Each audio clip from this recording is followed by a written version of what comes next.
আপনারা নিজেদের সম্মানার্থে দাঁড়িয়ে না থেকে পিছনের পরিবর্তে বসার জায়গা রয়েছে, আপনারা বসে থাকুন এবং নিজেদের গান শুরু হবে।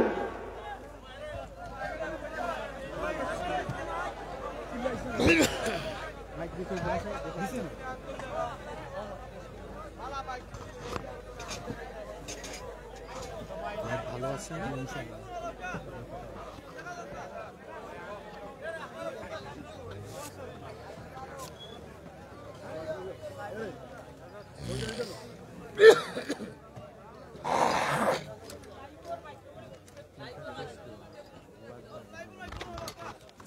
একজনে আছেন না একটু দিছিলাম আইলা বেশি লাভাইলা হইছে দেখ ঠিক আছে আমাকে একটু মনে দিয়ে আর এখন ক্রেশ দিয়ে দেন। এই তারেক তারেক কই ভাই বেটা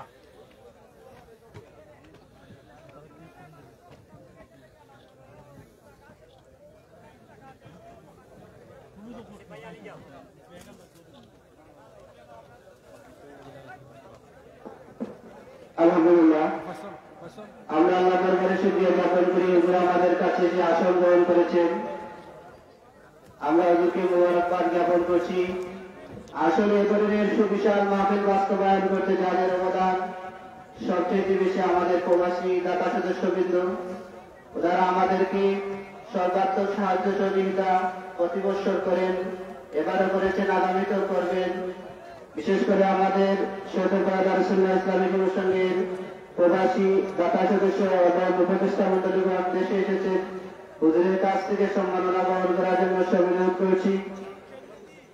আমাদের সৈয়দপুরা দারুসুন্নাহ ইসলামিক অনুষ্ঠানের যিনি প্রবাসী থেকে প্রতি বৎসর আমাদেরকে সর্বাত্মক খোঁজখবর নিয়ে আর্থিকভাবে এবং কিভাবে আমরা মাহফিল বাস্তবায়ন করবো পরামর্শ দিয়ে থাকেন, আমাদের সৈয়দপুরা গ্রামের কৃতি সন্তান যুক্তরাজ্য প্রবাসী জনাব আতাব মিয়াকে হুজুরের কাছ থেকে সম্মাননা গ্রহণ করার জন্য অনুরোধ করছি।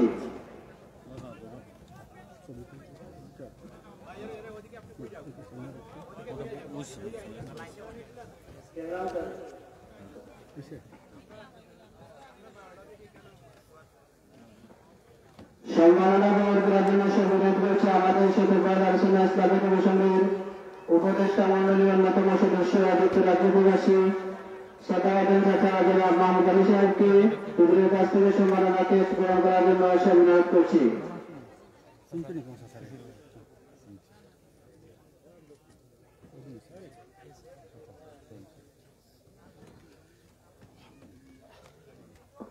আলহামদুলিল্লাহ, সম্মাননা পর্ব এখানে শেষ হলো।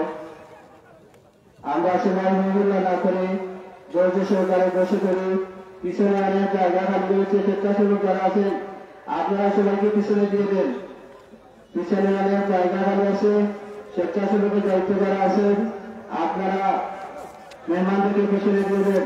বিশেষ করে সড়কে যারা স্বেচ্ছাসেবকের দায়িত্বে আছেন আপনারা সেখানে সজাগের পথ রাখবেন এবং গাড়িগুলো যাতে যানজট সৃষ্টি না হয় সেদিকে লক্ষ্য রাখবেন।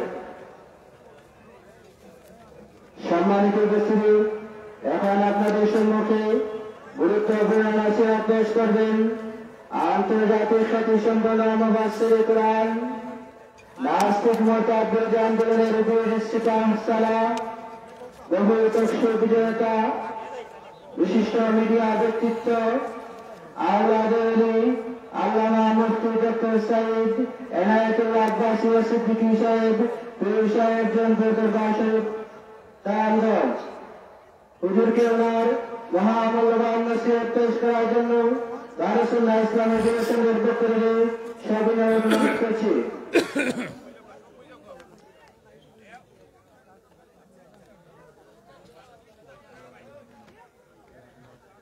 إن الحمد لله نحمده ونستعينه ونستغفره ونعوذ بالله من شرور أنفسنا ومن سيئات أعمالنا من يهده الله فلا مضل له ومن يضلله فلا هادي له ونشهد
صدق الله العظيم وصدق رسوله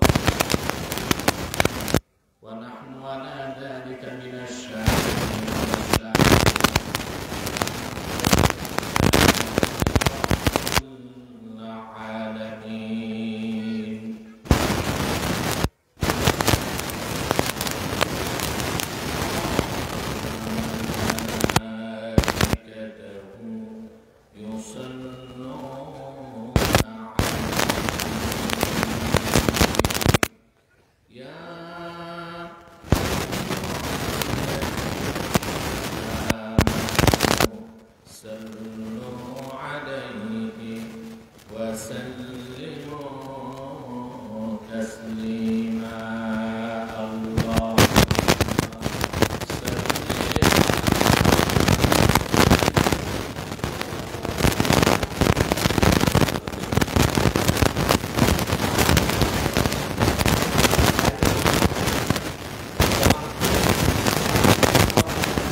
সাল্লাল্লাহু আলাইহি সাল্লামের শ্রেষ্ঠ মুজিজা।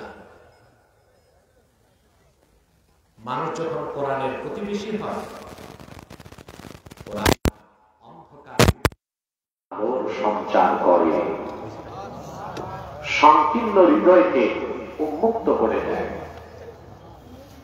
যতক্ষণ মানুষ কোরআনের সাহচর্যে থাকবে, তার আত্মিক ব্যাধি দূর হতে থাকবে, হৃদয় পবিত্র হতে থাকবে, আল্লাহ তাকে মহা ঔষধ দান করবেন বলেন সুবহানাল্লাহ।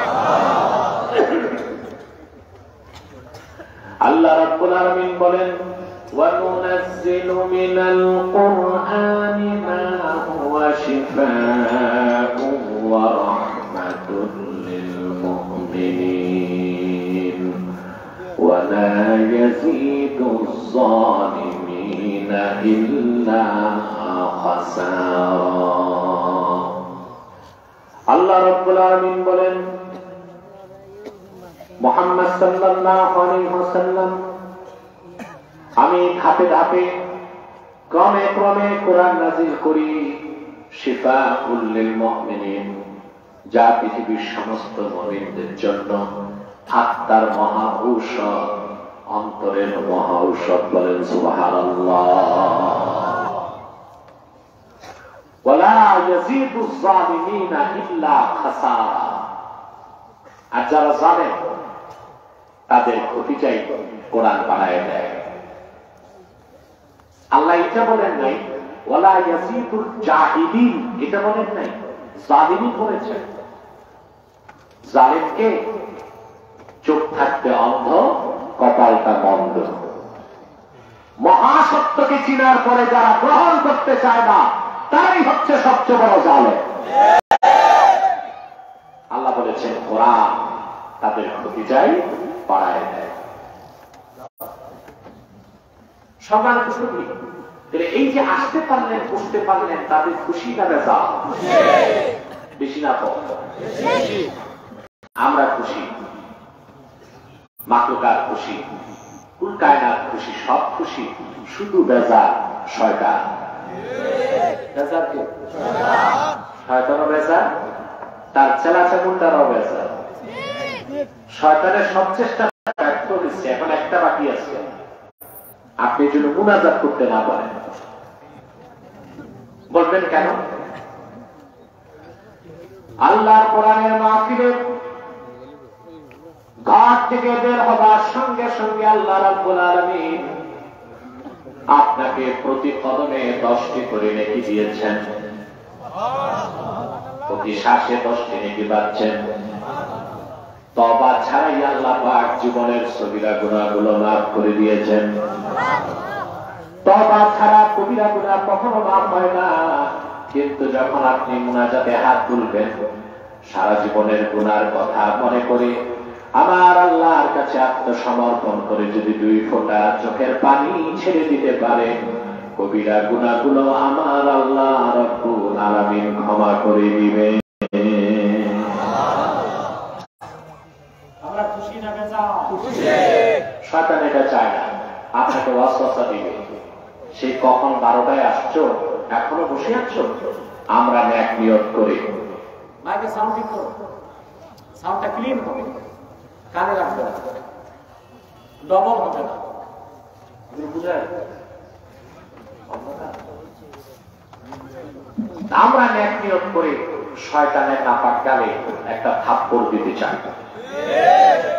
আমরা নিয়ত করছি কিছুক্ষণ পরে আজকের মুনাজাত করে গুনাহ মাফ করে নিষ্পাপ বেহেশতি আল্লাহওয়ালা হয়ে বাড়ি যেতে চাই। কারা কারা হাত তুলে আল্লাহ পাককে দেখা?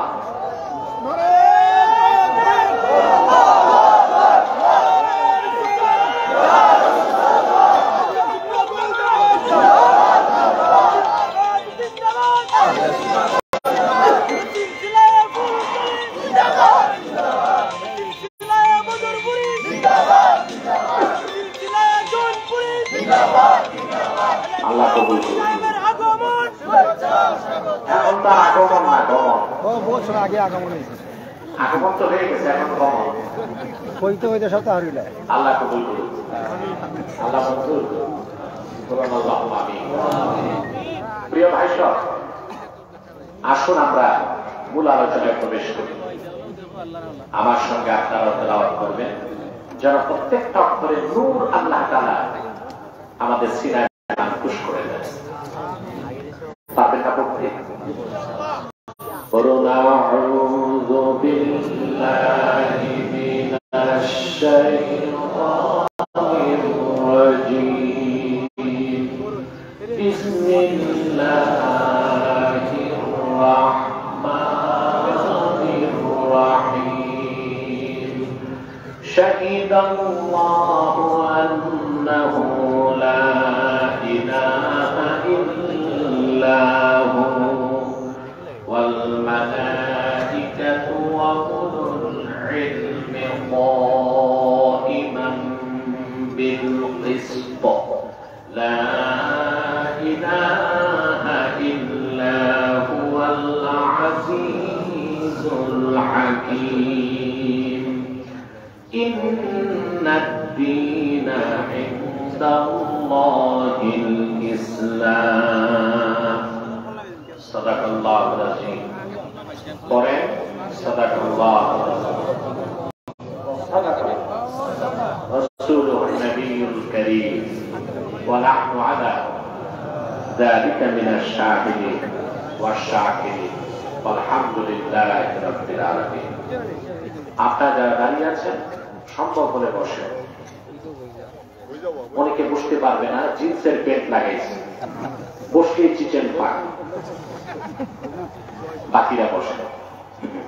আর আমাদের তো কোরআন পুরা হয়ে গেছে, না বসলেও সমস্যা নেই, তবে বসলে আদব রক্ষা হবে।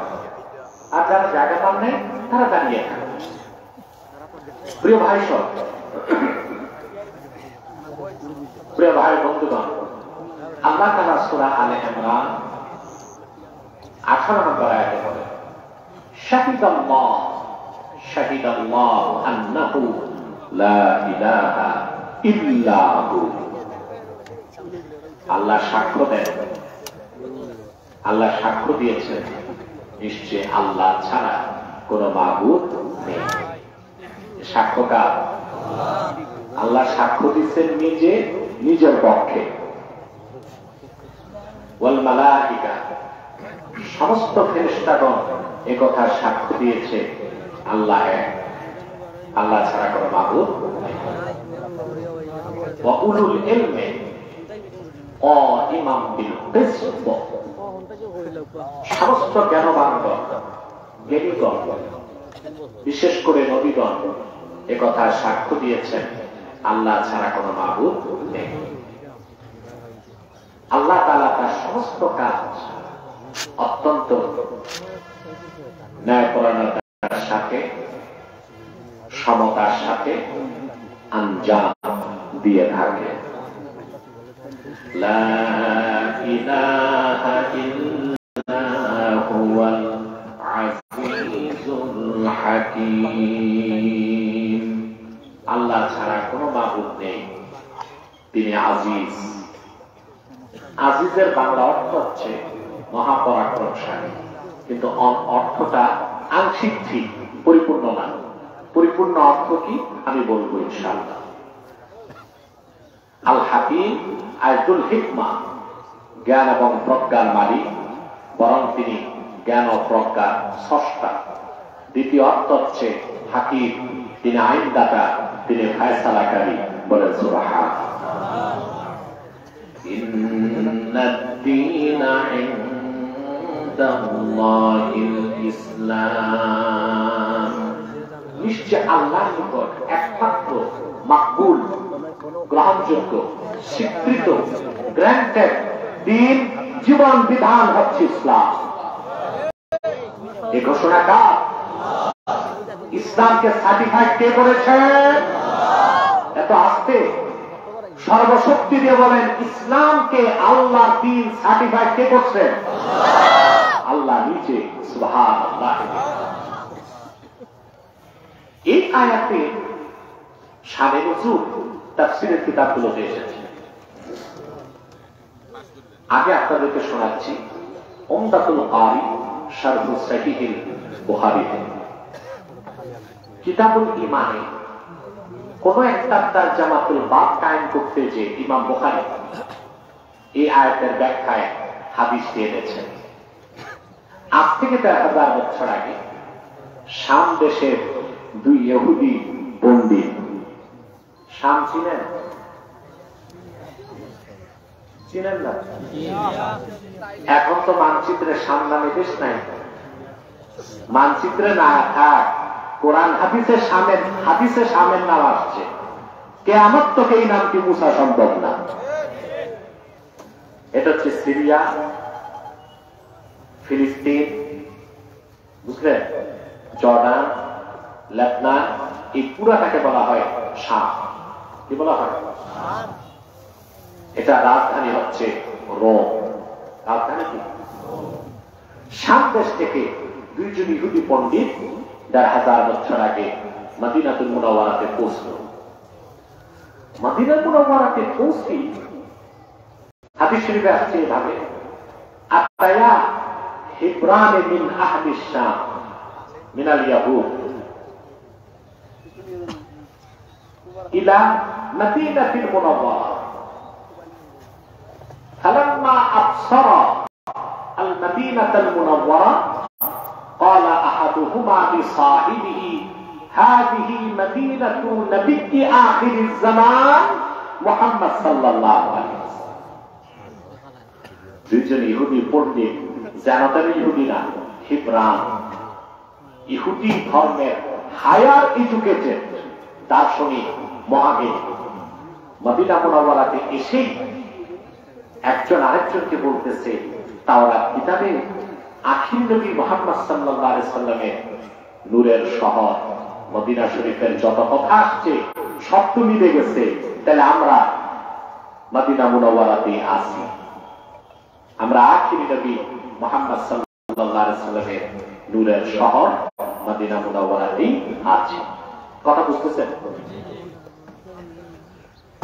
লোকজনকে জিজ্ঞেস করলো, ভাই মুহাম্মদ সাল্লাল্লাহু আলাইহি সাল্লাম কি হিজরত করে মক্কা থেকে মদিনা মুনাওয়ারাতে চলে এসেছেন? লোকজন বলল, হ্যাঁ, আল্লাহ রাসূল তো মদিনা মুনাওয়ারাতেই আছেন। হাদিস সাক্ষী দুজন ইহুদি পণ্ডিত আল্লাহর হাবিবের কদমের সামনে যে দাঁড়ালো, তারা রাসূলুল্লাহকে প্রশ্ন করলো, আনতা মুহাম্মদ, আপনি কি মুহাম্মদ সাল্লাল্লাহু আলাইহি সাল্লাম? আল্লাহর হাবিব জবাব দিলেন, হ্যাঁ। আবার প্রশ্ন করলো, আনতা আহমদ, আপনার আরেক নাম আহমদ নাকি? আল্লাহর হাবিব বললেন, হ্যাঁ। ইহুদি দুইজন বলল, আমরা তাওরাত কিতাবে আপনি মুহাম্মদ সাল্লাল্লাহু আলাইহি সাল্লামের সব বর্ণনার কথা পেয়েছি, আপনার গুণকীর্তন পেয়েছি, আপনার আজমতের কথা, আপনার রফাতের কথা, আপনার সম্মান মর্যাদার কথা আমরা তাওরাত কিতাবে পেয়েছি। আমাদের কোনো সন্দেহ নাই যে আপনি আল্লাহর আখিরি নবী মুহাম্মদ সাল্লাল্লাহু আলাইহি ওয়াসাল্লাম। আপনারা কি ঘুমাচ্ছেন? জীবিত আছেন? আমি তো কবরস্থানে না, মাহফিলে না, আওয়াজটা ঠিক মতো দিবেন, পারবেন তো? বলবেন খাওয়া দাওয়া করি নাই, তা আমি বা কি খাইলাম? বলে শক্ত হয়ে বসে। আজকে কিছু মেসেজ দিয়ে বাড়ি যাব, ইনশাআল্লাহ বলবেন না? বলেন ইনশাআল্লাহ। একটা কথা মনে রাখবেন, 1000 বছর আগে সকল শিক্ষিত ইহুদিরা জানতো মুহাম্মদ সাল্লাল্লাহু আলাইহি ওয়াসাল্লাম আল্লাহর আখিরি নবী, কিন্তু দুর্ভাগ্য খুব কম সংখ্যক ইহুদি ঈমান আনতে পেরেছে। ওরা কেন জানত? কারণটাও বলে দিচ্ছি। আদম থেকে ঈসা পর্যন্ত 1 লক্ষের উপর নবী প্রচার করছে আখিরি নবী মুহাম্মদ সাল্লাল্লাহু আলাইহি ওয়াসাল্লাম। শুধু কি তাই? 1 লক্ষের উপর নবী, আমার নবী, তোমার নবী মুহাম্মদ সাল্লাল্লাহু আলাইহি ওয়াসাল্লামের উপর ঈমান এনেছেন। সেজন্য বিশ্বমানবতার মুক্তির দূত মুহাম্মদ সাল্লাল্লাহু আলাইহি সাল্লাম শুধু তোমার আমার নবী নন, তিনি নবীগণের নবী, নবীউল আম্বিয়া। আওয়াজ করে বলেন সুবহানাল্লাহ।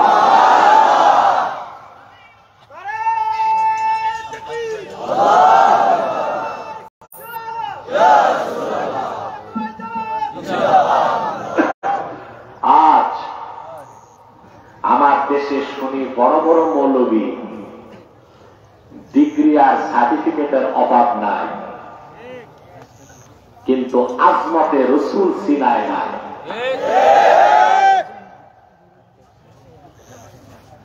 যার হৃদয়ে রসুল্লাহ আজমত নাই, মহব্বত নাই, আমার কাছে তার কোন মূল্য নাই।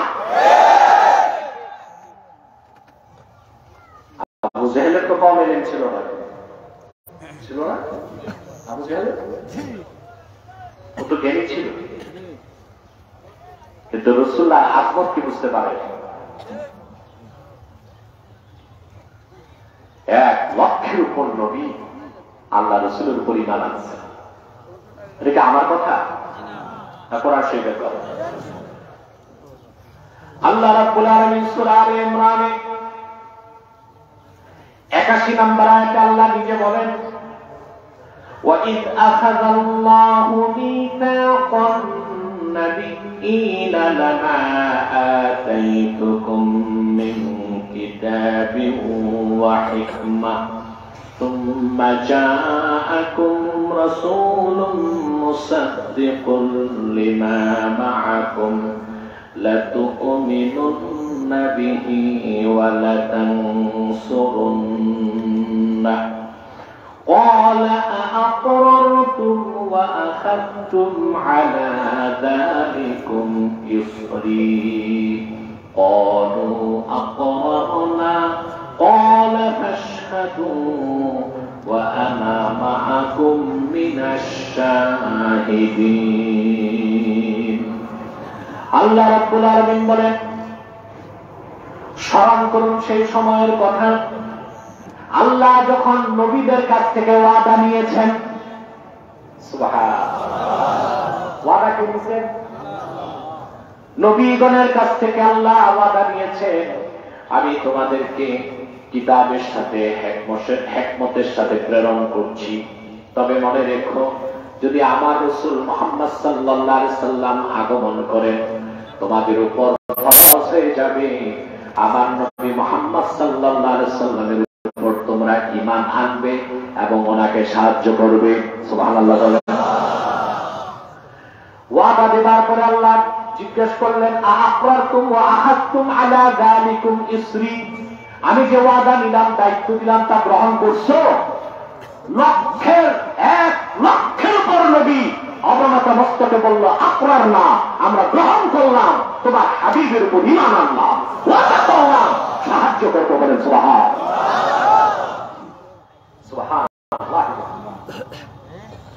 সেজন্য আমার ভাইয়েরা, পূর্বে যত আসমানি কিতাব এসেছে, কোরআনের আগে যত আসমানি কিতাব এসেছে, কি তাওরাত, কি জাবুর, কি ইনজিল, আর যত সহিফা, প্রত্যেকটা কিতাবে আল্লাহর নবী মুহাম্মদ সাল্লাল্লাহু আলাইহি ওয়াসাল্লামের আগমনের কথা, ওনার আজমতের কথা, রাফাতের কথা, প্রশংসার কথা, ওনার গুণকীর্তন, ওনার নাতের কথা, ওনার প্রশংসার কথা আছে।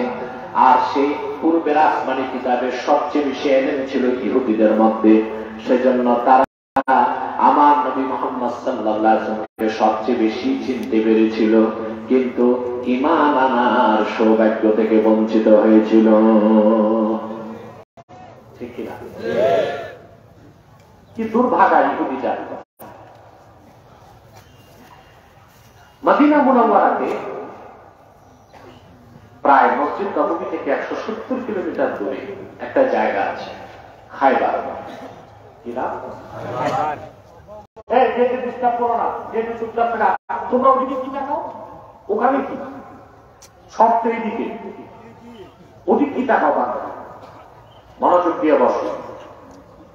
কষ্ট হচ্ছে? ঘুমাচ্ছেন? কে কে ঘুমান? একটু হাত উঠান।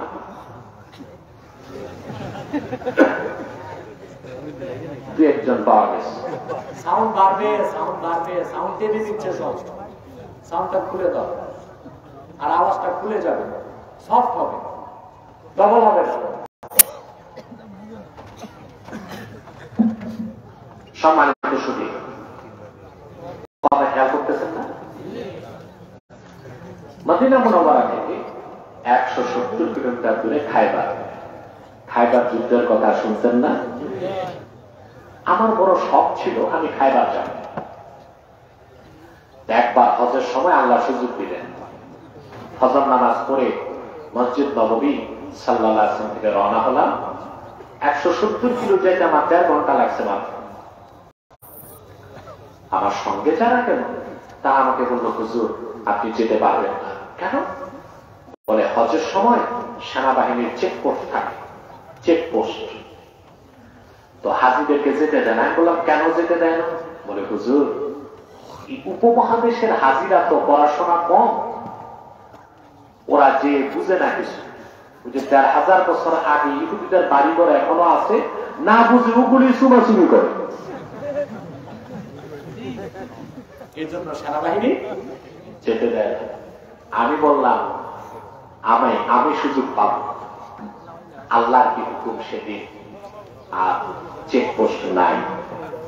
আমি গেলাম, খাইবার ঘুরে দেখলাম ইহুদিদের সেই 1000 বছর আগের প্রাচীন পাথরের দুর্গ এখনো দাঁড়ায় আছে। এক জায়গায় গেলাম, দেখলাম মরুভূমিতে স্বচ্ছ পানির ঝর্ণা, ফোয়ারা। জিজ্ঞেস করলাম এটা কি?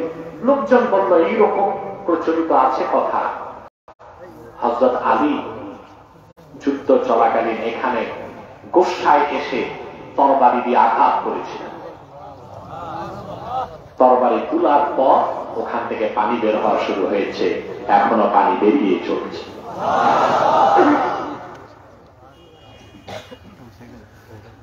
খাইবার যখন বিজয় হলো, ইহুদিরা নিহত হলো, বাকিরা বন্দী হলো।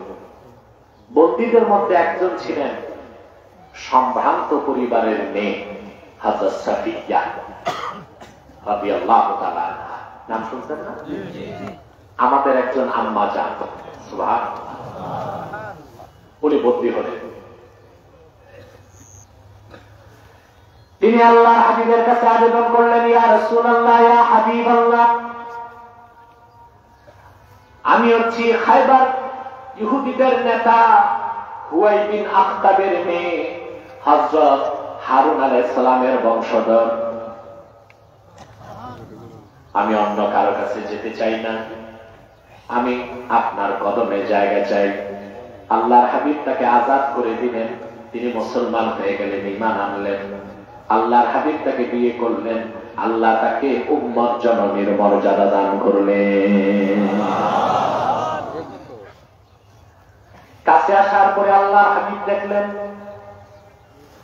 হযরত সাফিয়ার গালে 5 আঙ্গুলের দাগ, খুব জোরে কেউ মারছে। রাসূলুল্লাহ জিজ্ঞেস করলেন, সাফিয়া মান সানাআ বিকে হাকাযা, এত জোরে তোমার থাপ্পড়টা দিছে, 5 আঙ্গুলের দাগ বসে গেছে। মুসলমান কি জবাব দিছে কান পেতে শোনেন। হযরত সাফিয়া বললেন, ইয়া রাসূলুল্লাহ, ইয়া হাবিবাল্লাহ, আপনি ফজরের পরে খাইবার বিজয় করেছেন। রাতের বেলা আমি ঘুমাইছিলাম, স্বপ্নে দেখি আল্লাহর আকাশের পূর্ণিমার চাঁদ আমার ডান কোলে চলে এসেছে। স্বপ্নটা যখনই আমি আমার পূর্বের ইহুদি স্বামীর কাছে বললাম, সে সর্বশক্তি দিয়ে আমার গালে চপেটা ঘাত করে বলল, বুঝতে পেরেছি তুমি মুহাম্মদ সাল্লাল্লাহু আলাইহি ওয়াসাল্লামের স্ত্রী হয়ে যাবা। কিন্তু কি পোড়া কপাল জাতি ইহুদি, পূর্ণিমার চাঁদ দিয়ে কাকে বোঝানো হয়েছে সেটা বুঝতে পেরেছে, কিন্তু সকালবেলা ঈমান আনে নাই, রাসূলুল্লাহর বিরুদ্ধে অস্ত্র ধারণ করেছে। এরকম এক অভিশপ্ত জাতির নাম ইহুদি জাতি। শুধু অভিশপ্ত, সারা দুনিয়ার যত যুদ্ধ আর রক্তপাত হচ্ছে তার জন্য ইহুদিরাই দায়ী। কারা দায়ী? ওরা রাসূলুল্লাহকে চিনল সবচেয়ে বেশি 1000 বছর আগে, ঈমান আনলো কম। কেন? আল্লাহ কারণটা বলে দিচ্ছেন কয় এক আয়াত পরে। বুঝতেছেন? আমি আস্তে আস্তে কথা বলতেছি আজকে, কারণ আমি একটু শারীরিকভাবে অসুস্থ। আস্তে কথা বললে হবে না, এগুলো ধারণ করতে হবে আপনাকে। ইহুদিরা ঈমান আনতে পারলো না কেন? আল্লাহ বলতেছে, আল্লাহ রাব্বুল আলামিন বলেন, কারণগুলো আল্লাহ তাআলা উল্লেখ করে দিয়েছেন। ইন্নাল্লাযীনা ইয়াকফুরুনা বিআয়াতিল্লাহি ওয়া ইয়াকতুলুনান নাবিয়্যিনা বিগাইরি হক ওয়া ইয়াকতুলুনাল্লাযীনা ইয়া'মুরুনা বিল কিসতি মিনান নাসি ফাবাশশিরহুম বিআযাবিন আলীম। আল্লাহ পাক বলেন, নিশ্চয় যারা কুফর করেছে, কাফের ইহুদি, তারা আল্লাহর মহান নিদর্শনগুলোকে অস্বীকার করে, এটাই তাদের অভ্যাস। ওয়ায়াকতুলুনান নাবিয়্যিনা বিগাইরি হক, আর ইহুদিদের সবচেয়ে বড় অপরাধ তাদের পূর্বসূরীরা অন্যায়ভাবে আল্লাহর নবীগণকে হত্যা করত।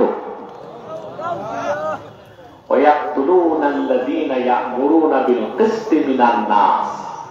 আর এখনো 1000 বছর আগের কথা আল্লাহ বলেন, আর ইহুদিরা তাদের আরেকটা বদ অভ্যাস, যারা সত্যের কথা বলে, মানুষকে জাস্টিস, ন্যায় বিচার শিক্ষা দেয়, সমাজ ও রাষ্ট্রে ন্যায় কথা বলে, ন্যায় কাজ করে, তাদেরকেও হত্যা করে ইহুদিরা। সেই পুরনো অভ্যাস বর্তমান ইহুদিদের আছে না নাই?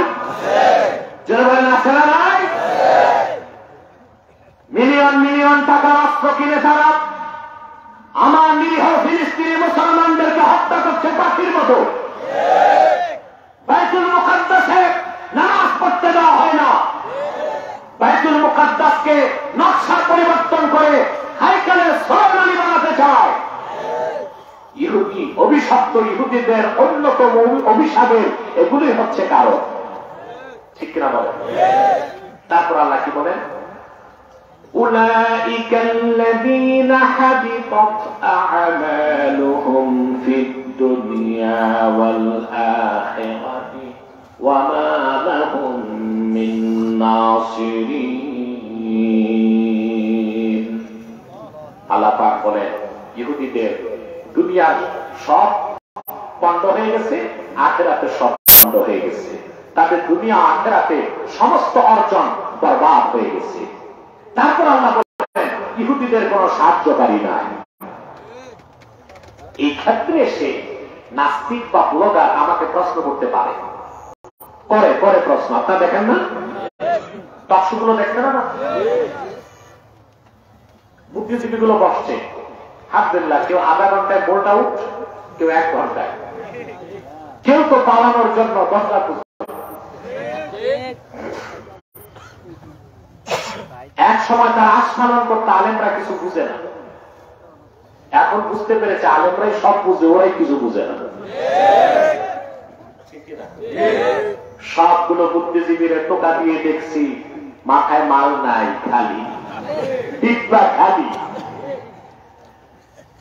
আর চান্দি তো ছুলা, সাপ না, সাফা চাট, একদম স্টেডিয়ামের মতো সাপ, মাথায় কিছু নাই। স্ক্যানিং করলে দেখবেন মাথার বাইরেও কিছু নাই, ভিতরেও কিছু নাই। এরাই কিনা আলেমদেরকে হুমকি ধমকি দেয়, হ্যাঁ, আলেমদেরকে নসিহত খয়রাত করে। সেদিন চলে গেছে। নাস্তিক সংশয়বাদীরা শুনে রাখো, আউলিয়া কেরামের বাংলাদেশ, এখানে ইসলাম পন্থীরাই বিজয়ী ছিল, আছে এবং থাকবে। কাল হোক এদেশের মানুষের লালিত স্বপ্ন পূরণ হবে, এই দেশে কালেমার ঝান্ডা উত্তীর্ণ হবে একদিনের সামনে।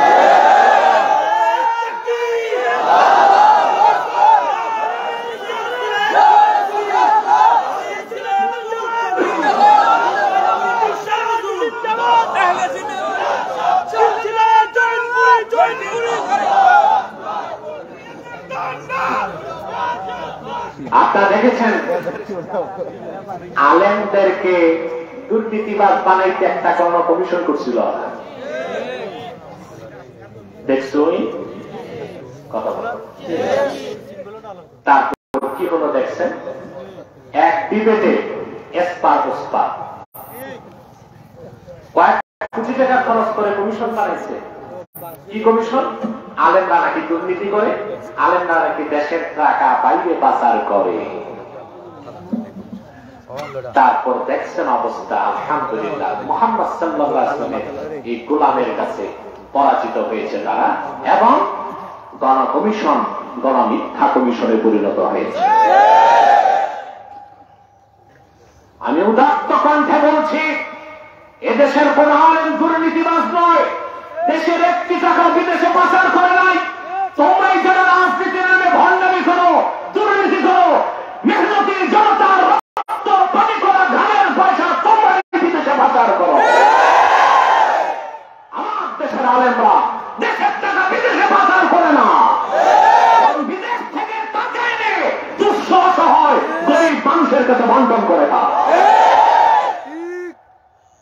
আঙ্গুল তুলবা না, এই আঙ্গুল কেটে ফেলা হবে, আলেমদের দিকে আঙ্গুল উঠাও। তারাই এদেশের অভিভাবক, জাতির রাহবার এবং গার্ডিয়ান, ঠিক কিনা বলে? নাস্তিকরা প্রশ্ন করতে পারে, হুজুর বুঝলাম ইহুদিদের পরকালে কিছু নাই, দুনিয়াতে নাই কেমনে? দুনিয়াতে সব বন্ধ হইল কেমনে? আমরা তো দিকে সব টাকা ওদের কাছে। প্রশ্ন আসতে পারে না? কথা বলে হ্যাঁ, টাকা ওদের কাছে, টাকা ওদের কাছে। আমেরিকা 78% সম্পদ একটা পরিবারের কাছে, রথ চাইল্ড ফ্যামিলি। কত পার্সেন্ট? 78% সম্পদ একটা পরিবারের কাছে, রথ চাইল্ড ফ্যামিলি। জাতিসংঘ ভবনটা ওদের জায়গায়, লকহিড মার্টিন অস্ত্র কোম্পানি এটা ওদের, এত সম্পদ ওদের। এরপর যত ধনীগুলো দেখেন, ইলন মাস্ক এটা ইহুদি, জুকারবার্গ ইহুদি, আরেকটা ছিল আগে ধনী বিল গেটস, এটা ছিল ফকিন্নি স্ট্রিট বেকার, যুক্তরাষ্ট্রে রাস্তায় ভিক্ষা করত, পড়াশোনা করে মাইক্রোসফট কোম্পানি দিয়া পৃথিবীর সেরা ধনী হয়েছে। হ্যাঁ, সম্পদ আছে, সম্পদ তাদের নয়, এটা মানুষের থেকে লুটপাট করা সম্পদ, সুদের মাধ্যমে অর্জিত সম্পদ, মানুষকে জুলুম করে নির্যাতনের মাধ্যমে সঞ্চিত সম্পদ, এটা কোনো সম্পদ নয়। আর দ্বিতীয় কথা, এত সম্পদ থাকলে হবে কি, বিশ্ব মানচিত্রে তাদের কোন রাষ্ট্র নাই। এই যে ফকির গাঙ্গাল আছে, কথা বলে আছে, বিশ্ব মানচিত্রে ওদের রাষ্ট্র আছে? বলবেন ইসরায়েল, এটা রাষ্ট্র না, এটা জবরদখল। মনে করেন আপনার একটা বড় বাড়ি আছে, এক জায়গায় আপনার ঘর বাকিটা খায়, তো প্রত্যেক এলাকায় কিছু বল্টু চৌধুরী থাকে। আমাদের নারায়ণগঞ্জ আছে, আপনাদের এলাকায় নাই বল্টু চৌধুরী? আছে বল্টু চৌধুরী? মানে আঙ্গুল ফুলে কলা গাছ, পিস্তল আছে, দুর্মুজ বাহিনী আছে, এদেরকে মানুষ ভয় পায়। এই রকম এক বল্টু চৌধুরী এসে আপনার বাড়ির অর্ধেকটা দখল করে বাড়ি বানিয়েছে। আপনি মামলা করলেন, রায় তার পক্ষে, প্রশাসনের কাছে গেলেন, তারই পক্ষে, যেহেতু সে বল্টু চৌধুরী। সত্য করে বলেন, বাড়িটা কি তার না আপনার? সে কি জবরদখলকারী। বিশ্ব মানচিত্রে ইসরায়েল নামে কোন রাষ্ট্র নয়, এটা জবরদখল। ফিলিস্তিনি মুসলমানদের পৈতৃক সম্পদকে জবরদখল করে রাষ্ট্র বানিয়েছে, এটা রাষ্ট্র নয়। আজ হোক কাল হোক বিশ্ব মানচিত্র থেকে ইসরায়েল নামক রাষ্ট্র ডিলিট হয়ে যাবে, মুছে যাবে ইনশাআল্লাহ। ওদের কিছু নাই। আল্লাহ বলছেন ওমা লাহুম মিন নাসিরিন, ওদের সাহায্যকারীও নাই, নাই তো সাহায্যকারী। আজকে 3000 বছর আগে তারা রাষ্ট্র হারাইছে। কত বছর আগে?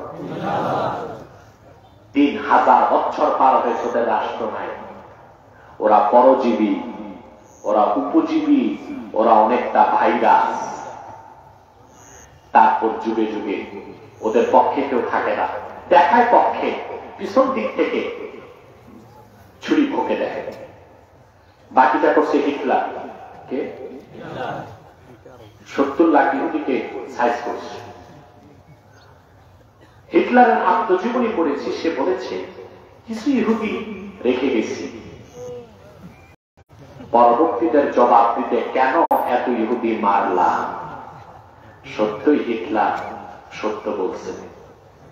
সারা পৃথিবীর যেখানে অসঙ্গতি, যুদ্ধ, রক্তপাত, তার পিছনে ইহুদিরা দায়ী। এখন যে রাশিয়া ইউক্রেন যুদ্ধ হচ্ছে, এখানেও কলকাঠি কারা মারে? ইহুদিরা। কেন? যুদ্ধ যত চলবে তাদের অস্ত্র বিক্রি তত বাড়বে। বুঝলেন না? যুদ্ধ যত বাড়বে তাদের অস্ত্র বিক্রি তত বাড়বে। আর একটা কথা আছে, কুকুর লেজ নাড়ে, আর অনেক সময় লেজ কুকুর নাড়ে। আমেরিকা ইহুদিদেরকে চালায় না, অনেকের মতো ইহুদিরাই আমেরিকাকে চালায়। বুঝলেন না? আসলে তাদের কোন সাহায্যকারী নাই, তাদের পৃথিবীতে কোন রাষ্ট্র নাই। পৃথিবীর সবচেয়ে অভিশপ্ত জাতি হচ্ছে ইহুদি জাতি, আর তার মূল কারণ তারা হচ্ছে বেয়াদব। তারা কি? এবং সবসময় সত্যের বিরোধিতা করাই তাদের কাজ। সেজন্য আমার ভাইয়েরা, 1500 বছর আগে ইহুদি আলেমরা ভালো করে জানতো মুহাম্মদ সাল্লাল্লাহু আলাইহি সাল্লাম আল্লাহর আখিরি নবী, কিন্তু তারা ঈমান আনতে পারে নাই। খুব কম সংখ্যক ইহুদি ঈমান আনতে পেরেছে। তাদের মধ্যে 2 জনের কথা আমরা পেলাম, শাম দেশ থেকে গিয়েছিল তারা মদিনা শরীফে। মনে পড়ছে কথা? রাসূলুল্লাহকে যে বলল, আমাদের মনে কোনো সন্দেহ নেই আপনি আল্লাহর আখিরি নবী মুহাম্মদ সাল্লাল্লাহু আলাইহি ওয়াসাল্লাম। তবে একটা প্রশ্ন করব, আপনি যদি উত্তর দিতে পারেন আমরা 1 সেকেন্ড দেরি করব না, সঙ্গে সঙ্গে ঈমান এনে মুসলমান হয়ে যাব। আল্লাহর হাবিব বললেন সালামি। দুজন কি বললেন? প্রশ্ন করো, কান পেতে শোনে। প্রশ্ন কি? প্রশ্ন করল আইয়ু শাহাদাতিন আযমু ফি কিতাবিল্লাহ। আল্লাহর কোরআনে, তাওরাতে, জাবুরে, ইনজিলে, সমস্ত আসমানি কিতাবে এবং লৌহে মাহফুজে সবচেয়ে বড় সাক্ষ্য কোনটা? খেয়াল করতেছেন কথা? প্রশ্ন করতে দেরি, জবাব আসতে দেরি হয় নাই। সঙ্গে সঙ্গে আল্লাহ রাব্বুল আলামিন সূরা আলে ইমরানে আয়াত নাযিল করে দিলেন, শাহিদাল্লাহু আন্নাহু লা ইলাহা ইল্লা হু ওয়াল মালাইকাতু ওয়া উলুল ইলমি কাইমান বিল কিসতি লা ইলাহা ইল্লা হুয়াল আজিজুল হাকীম ইন্নাদ-দীনা ইনদাল্লাহিল ইসলাম। জবাব চলে আসে। প্রশ্ন কাদের ছিল? মাতো না, আমার দিকে থাকো। প্রশ্ন কাদের ছিল? হ্যাঁ, প্রশ্ন কি ছিল? আইয়ু শাহাদাতিন আযমু ফি কিতাবিল্লাহ। আল্লাহর কোরআনে, সকল আসমানি কিতাবে এবং লৌহে মাহফুজে আল্লাহ সবচেয়ে বড় সাক্ষ্য কোনটি? জবাব কি আসলো? শাহিদাল্লাহু আন্নাহু লা ইলাহা ইল্লাহু। সবচেয়ে বড় সাক্ষ্য এটাই যে আল্লাহ নিজে সাক্ষ্য দিয়েছেন তিনি ছাড়া কোন ইলাহ নাই। সমস্ত ফেরেশতাই কথা সাক্ষ্য দিয়েছে, সমস্ত নবীগণ এই কথা সাক্ষ্য দিয়েছে। এর চেয়ে বড় সাক্ষ্য আর একটাও না। দনজন ইহুদি বলল, হাতি আদাক ইয়া রাসূলুল্লাহ, আর দেরি করব না, মনে আর কোনো প্রশ্ন নাই, আপনার হাতটা লম্বা করে দেন। রাসূলুল্লাহর হাতে হাত রেখে দনজন করে নিল, লা ইলাহা ইল্লাল্লাহ মুহাম্মাদুর রাসূলুল্লাহ সাল্লাল্লাহু আলাইহি ওয়াসাল্লাম। দনজন মুসলমান হয়ে গেছে। তাহলে সবচেয়ে বড় সাক্ষ্য কি? আল্লাহ এক। সত্যের কতগুলো স্তর আছে, আমার কথা বুঝতেছেন? সত্যের কতগুলো? আমার হাতে কি মাদনা, ভিতরে কি না দেখে কেমন বুঝলাম? এটা ধারণা। এটা কি? গরম পানিও তো থাকতে পারে, ঠিক কিনা? এই যে নিজের জ্ঞান থেকে সাক্ষ্য দিলাম, এটা সত্য, মিলে গেছে।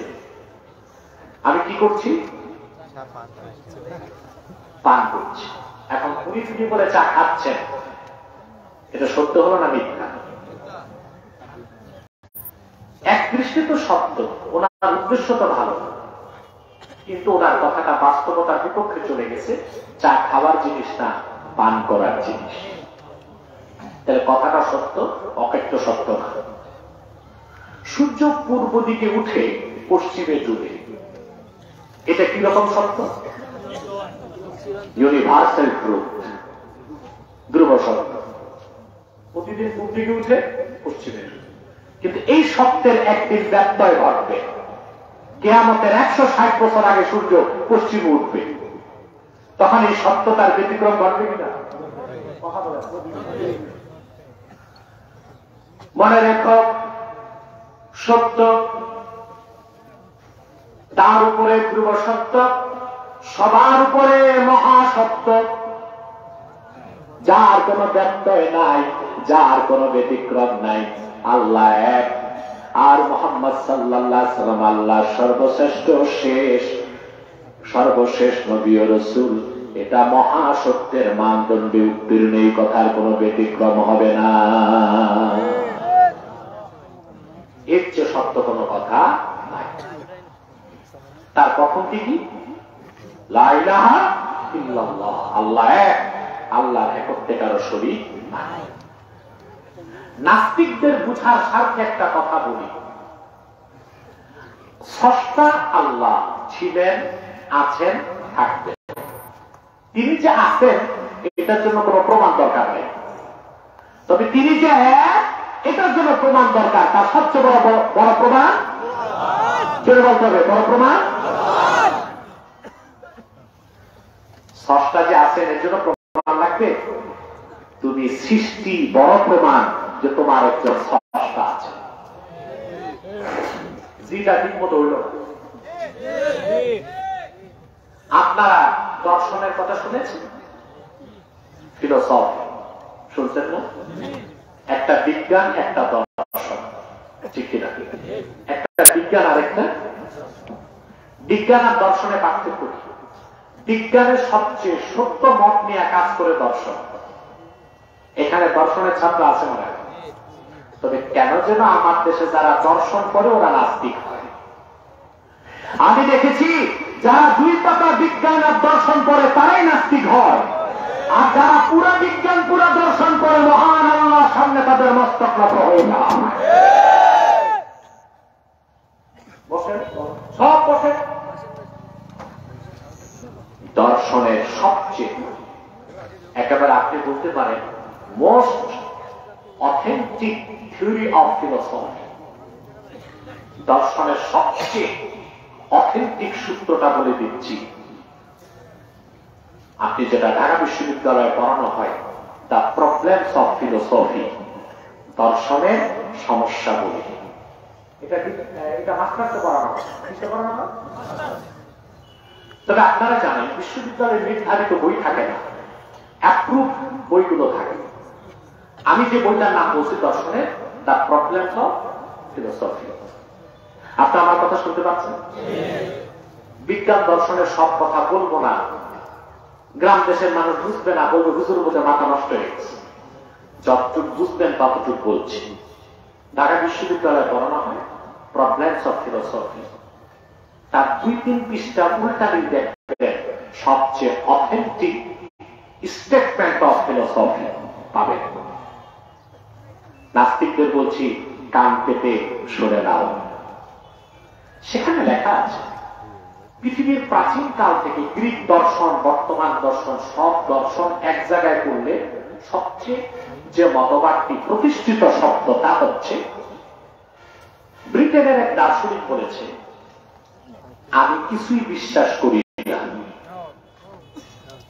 একটু শোনে না, আমি কিছু বিশ্বাস করি না, তবে আমি বিশ্বাস করি আমি আছি।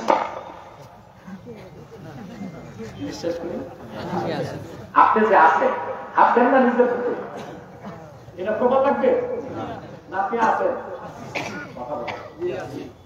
দেখেন দার্শনিক কিভাবে আগায়, চিন্তার ঘোড়া জ্ঞান জগতে এভাবেই চালাতে হবে। এগুলো আমার দেশের নাস্তিকরা শিখে না, এই যে 2 পাতা বিজ্ঞান পড়ছে, যারা বিজ্ঞান দর্শন করে, জার্নালিজম সাংবাদিকতা করে, আর এই চারুকলার ঝাড়ুমারা চারুকলায় করে, এসব নাস্তিক হয়। কি হয়? কারণ কি? 2 পাতা পড়ে পুরাটা। সে দার্শনিক বলতেছে আমি কিচ্ছু বিশ্বাস করি না, আমি বিশ্বাস করি আমি আছি। আমি কেন আছি? সে বলতেছে কারণ আমি আছি, তার মানে সৃষ্টি জগৎ আছে, সৃষ্টি জগতের একটা সদস্য। যদি আমি থাকি সৃষ্টি জগৎ আছে, যদি সৃষ্টি জগৎ থাকে অবশ্যই সত্তা আছে। আমি চিন্তা করে গেলাম পশ্চিমা দার্শনিক এত সুন্দর কথা পাইল কই? দেখলাম এটা সে চুরি করছে, এটা তার কথাটা। কথাটি 1250 বছর আগে বলে গেছে হানাফি মাযহাবের মহান ইমাম আবু হানিফা রাহমাতুল্লাহ। তিনি বলেছেন মান আরাফা নাফসাহু ফাকাদ আরাফা রাব্বাহু, যে নিজকে চিনল সে তার স্রষ্টা রবকে, আল্লাহকে চিনতে পারলো। কথাটা কি দার্শনিকের না ইমাম আজম? আবার চিন্তা করলাম ইমাম আজম এত সুন্দর কথা বললো কেন? কথাটা কার নয়, কোরআন কারীম আল্লাহ তাআলা বান্দার চোখের পর্দা সরায় দেবার জন্য বলেন ওয়া ফি আনফুসিকুম আফালা তুবসিরুন। ওরে মানব জাতি, তোমাদের নিচের মধ্যেই তো আল্লাহর অসংখ্য কুদরত বিরাজমান, তাকে তোমরা চোখ খুলে দেখো না? তাহলে স্রষ্টা যে একজন আছেন তা বিনা দলিলে বিনা প্রশ্নে বিশ্বাস করতেই হবে। প্রমাণ লাগবে কোনটা? তিনি এক। সে প্রমাণ দিচ্ছেন 1 লক্ষের উপর নবী রাসূল। সে সাক্ষ্য দিয়েছেন জিবরিল, মিকাইল, ইসরাফিল, মালাকুল মউত। আর সে সাক্ষ্য দিয়েছেন 1500 বছর আগে নবীগণের মাথার তাজ নূর নবী আমার মুহাম্মদ সাল্লাল্লাহু আলাইহি ওয়াসাল্লাম। নবীগণের সাক্ষ্যটা কি রকম ছিল? আল্লাহ নবীগণ সাক্ষ্য দিয়েছেন আল্লাহ ছাড়া কোনো ইলাহ নাই, কোনো মাবুদ নাই। এই সাক্ষ্য দেবার কারণে নূহ আলাইহিস সালামকে পাগল বলা হয়েছে, হযরত ইব্রাহিমকে আগুনে ঝাঁপ দিতে হয়েছে, হযরত ইউনূসকে মাছের পেটে 40 দিন জেলের মধ্যে কাটাতে হয়েছে, ঠিক কিনা বলেন? কোন নবীকে করাত দিয়ে 2 টুকরা করা হয়েছে।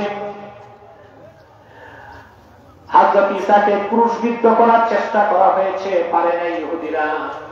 আর এই কথা বলার কারণে আখিরি নবীগণের মাথার তাজ নূর নবীজি মুহাম্মদ সাল্লাল্লাহু আলাইহি ওয়াসাল্লাম 1000 বছর আগে মক্কা মুকাররমা থেকে হিজরত করলেন। 13 বছর মক্কায় কষ্ট করলেন, তাইফে রক্ত দিলেন, উহুদের দাঁত শহীদ করলেন। কাফেররা কত চেয়েছিল কম্প্রোমাইজ করতে, ঠিক কিনা বলেন?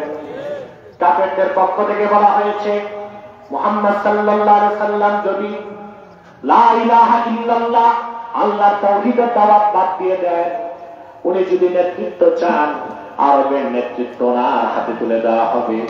তিনি যদি সুন্দরী রমণী চান বিয়ে করায় দেওয়া হবে। তিনি যদি সম্পদ চান সম্পদ ওনার কদমে দেওয়া হবে।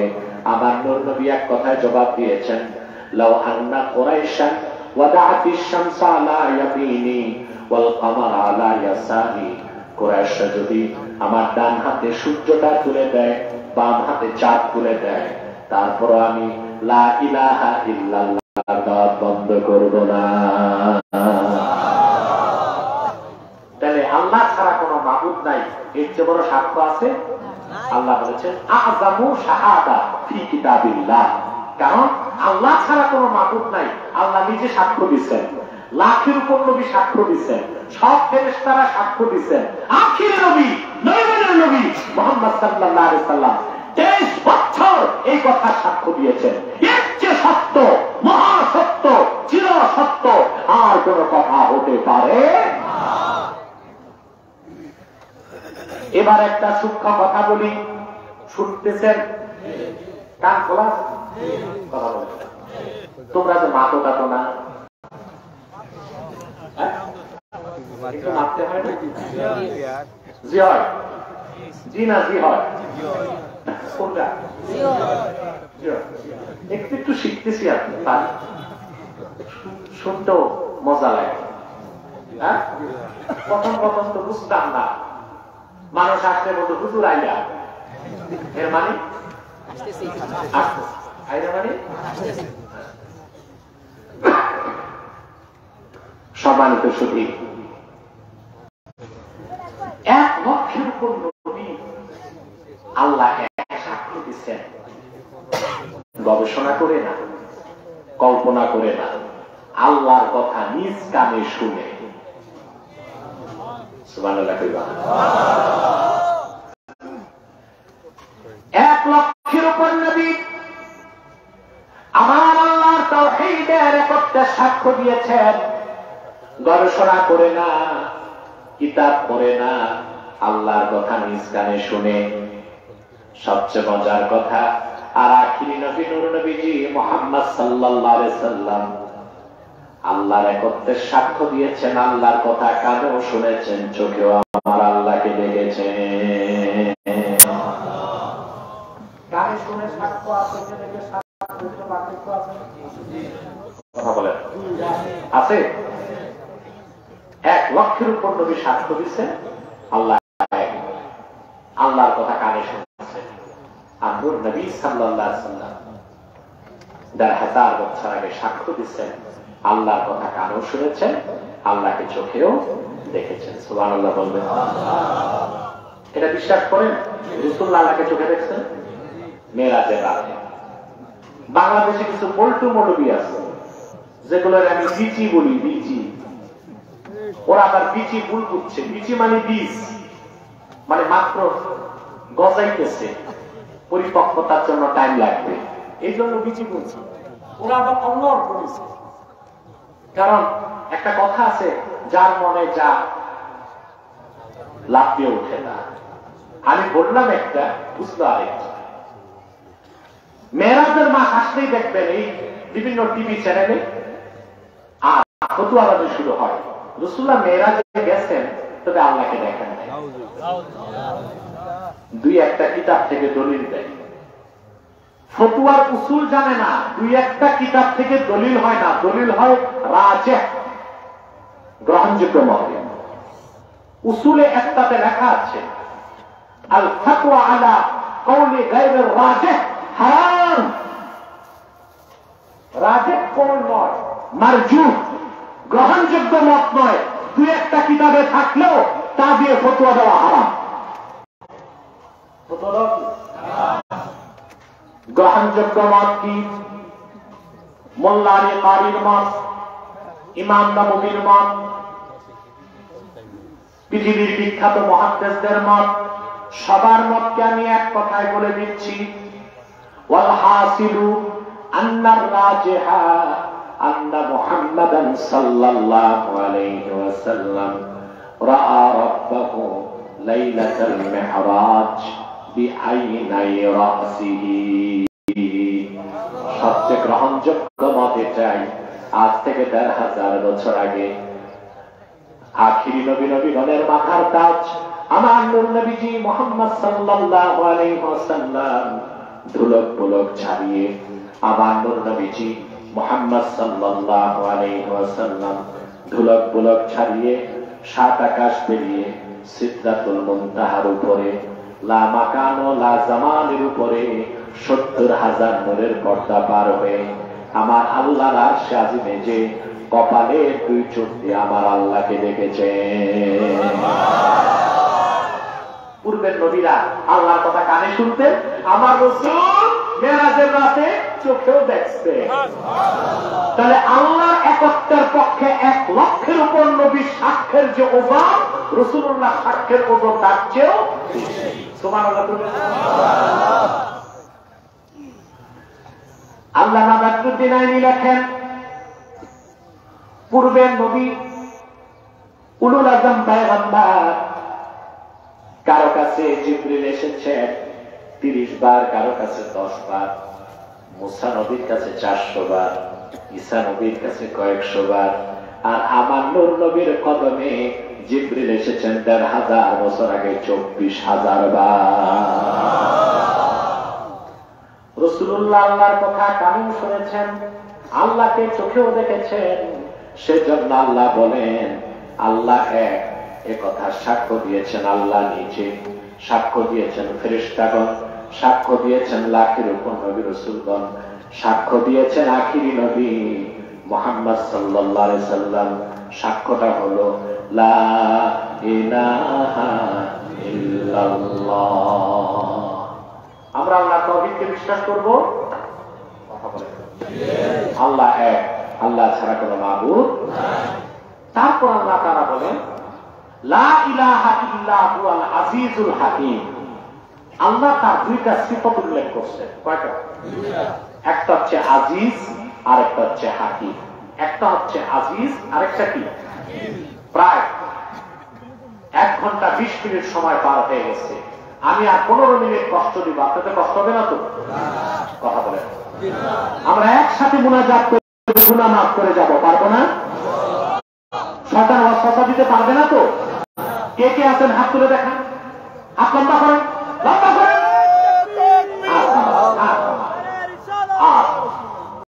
মুনাজাতের আগে যারা দূরে আছেন ডান পাশে বসে। আপনাদেরকে বলছি, সামনে যারা আছে ডান পাশের জায়গাটায় বসে যান। ওখানে একটু রোদ আছে, একটু কষ্ট করে বসবেন। সম্মানিত, আমি দারুণ বাজারে আরো ২ বার এসেছি, দিনই তো আসছে, কথা বলছি একটা রাতে একবার। তবে আজকের মতো এত সময় আমি দেই নাই। কি বলেন আপনারা? আপনাদের কিসমত ভালো, নিয়ত ভালো। আলহামদুলিল্লাহ, কিসমত ভালো, নিয়ত ভালো। আল্লাহ কবুল করুন। আমিন।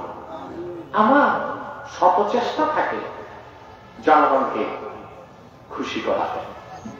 খুশিটা আমি করতে পারি না, আল্লাহ করে। কথা বুঝলেন? আমার জীবনে এমন অনেক ঘটনা ঘটেছে, আমি হেলিকপ্টার নিয়ে গেছি, দেরি হয়ে গেছে, দেখি লাখ লাখ লোক বসে আছে, আমি হেলিকপ্টার ছেড়ে দিচ্ছি, মাহফিল করে জনগণকে দায়িত্ব পালন করে কষ্ট করে গাড়িতে গেছি। কারণ আমার কেন দেরি, কি সমস্যা কমিটি জানে, বুঝে, জনগণ তো বুঝে না। দেখছেন না এক বক্তার সাথে জনগণের কি হয়ে গেল উত্তরবঙ্গে? এটা ভুল বুঝাবুঝি, এটা কি? তবে আলোচককে এভাবে অপমান করাটা খুবই অশোভনীয় কাজ, আর আলোচকদেরও সতর্ক থাকা উচিত। ঠিক আছে, আমি 2 হাত জোর করে আমার দেশের স্কলারদেরকে বলবো, কন্ট্যাক্ট করে টাকা নিয়ে ওয়াজ করতে যাওয়া জায়েজ, কিন্তু তাকওয়ার খেলা। এই কাজটা করেন না আপনারা।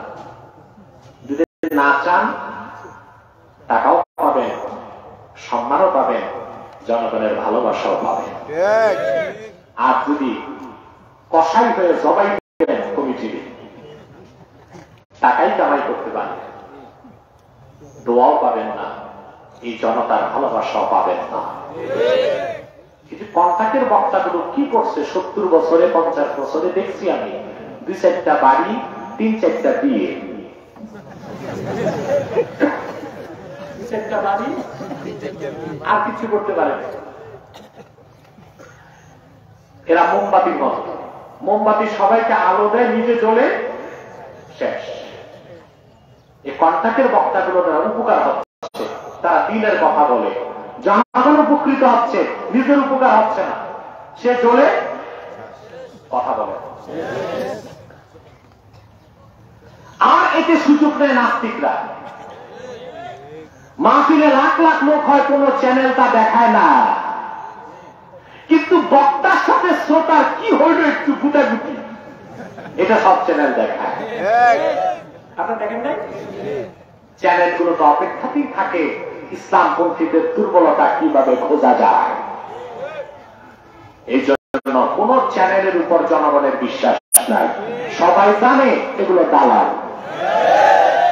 এগুলো কি দালাল? এরা সবসময় ইসলামপন্থীদের খুঁতগুলো দূরবীন দিয়া খোঁজে, আর নিজেদেরটা ঢেকে রাখে। ঢেকে রাখতে পারবে না। আমার দেশে সোশ্যাল মিডিয়া এখন শক্তিশালী আছে, আলহামদুলিল্লাহ। দেখেন না প্রত্যন্ত অঞ্চলে কতগুলো মিডিয়া চলে আসছে। আমি তাদেরকে বলবো, আল্লাহ দ্বীনের পক্ষে তারা সৈনিক হতে পারবে যদি নিঃস্বার্থে ওয়াজ মাহফিল সঠিকভাবে প্রচার করে। মাঝে মধ্যে ভিউজ বাড়াতে ওরা ক্যাপশন গুলো উল্টাপাল্টা দেয়। শুধু ইউটিউব খুললে দেখবেন ফাঁস আর বাস, কে কার গোপন তথ্য কাজ করলো আর কে কাকে কয়টা বাস দিল। এই নোংরামি না করে আলহামদুলিল্লাহ তারা খুব খ্যাতমত করতেছে। এজন্য আমি কখনো ইউটিউবার বা মিডিয়া কর্মীদেরকে আন্ডার এস্টিমেট করি না। ওরা যদি একটু পজিটিভ প্রচারগুলো করে, আল্লাহ দ্বীনের পক্ষে তাদের খ্যাতমত অনেক বড় হয়ে যাবে। কারণ আমাদের পক্ষে তো স্যাটেলাইট নাই, আছে কথা বলে, আমাদের দোষগুলো প্রচার করে, কথা বলে দোষগুলো আর গুণগুলো, যেটা দোষটা হতে তো দোষ বলে। কি বলেন আপনারা? তাহলে জনগণকেও সতর্ক হতে হবে, আলোচকদেরও সতর্ক হতে হবে, নতুবা নাস্তিকরা যা চায় তাই কিন্তু হয়ে যাবে। ওরা বাংলাদেশে মাহফিল হোক এটা চায় না। আর আমার দেশের যুব সমাজের স্রোত আল্লাহ কোরআনমুখী হয়ে গিয়েছে, কোনদিন মাহফিল বাংলাদেশে বন্ধ করা যাবে না। এ মাঠে দেখেন 88% যুবক, আলহামদুলিল্লাহ আলহামদুলিল্লাহ। এ লক্ষণ ভালো না খারাপ? শুধু ভালো না খুব ভালো? খুব ভালো। তাহলে আমরা ওভার কনফিডেন্সের সাথে বলতে পারি আগামী বাংলাদেশ ইসলামের বাংলাদেশ। আল্লাহু আকবার, ইয়া রাসূলুল্লাহ, ঘরে ঘরে জ্বালো। প্রিয় ভাই বন্ধুগণ, কথা শুনতেছেন? আল্লাহ তাআলা দুইটা সিফত উল্লেখ করছেন। কয়টা? একটা আজিজ আর একটা হাকিম। এখন আজিজ শব্দের বাংলা অর্থ করা হয়েছে পরাক্রমশালী, কিন্তু এই অর্থটা পূর্ণাঙ্গ না। অর্থটা আজিজ শব্দের পূর্ণাঙ্গ অর্থ হচ্ছে, ইমাম রাজি তাফসীর কাবীরে লেখেন, আল্লাযী লা ইউজাদু লাহু মিথলুন, আকাশ ও জমিনে যার কোনো তুলনা নাই, মেসাল নাই, উদাহরণ নাই, সেই মহান সত্তার নাম হলো আজিজ। ইমামে ফখরুদ্দিন রাজি রাহমাতুল্লাহি আলাইহি আরেকটা ব্যাখ্যা করেছেন। আল্লাহ তাআলা বলেন, হামিম তানজিলুল কিতাবি মিনাল্লাহিল আজিজিল আলীম। আজিজ শব্দের ব্যাখ্যায় তিনি লেখেন, আজমা আল উলামা মিন উম্মতি মুহাম্মাদিন সাল্লাল্লাহু আলাইহি ওয়াসাল্লাম আন্নাল্লাহ আযজা ওয়া জাল্লা মুনাজ্জাহুম মিনাল জিসমি। আহলুস সুন্নাহ জামাতের সকল ইমাম মুহাদ্দিসদের মতে আমার আল্লাহ রাব্বুল আলামিন দেহ থেকে পবিত্র, তিনি নিরাকার। আমাদের দেশে একটা ফেরকা আছে, ওনারা ব্যাপকভাবে প্রচার করে যে না, আল্লাহর আকার আছে, আমাদের মতো হাত আছে। এটা শুধু আল্লাহর সামনে বেয়াদবি নয়, চরম পর্যায়ের শিরক।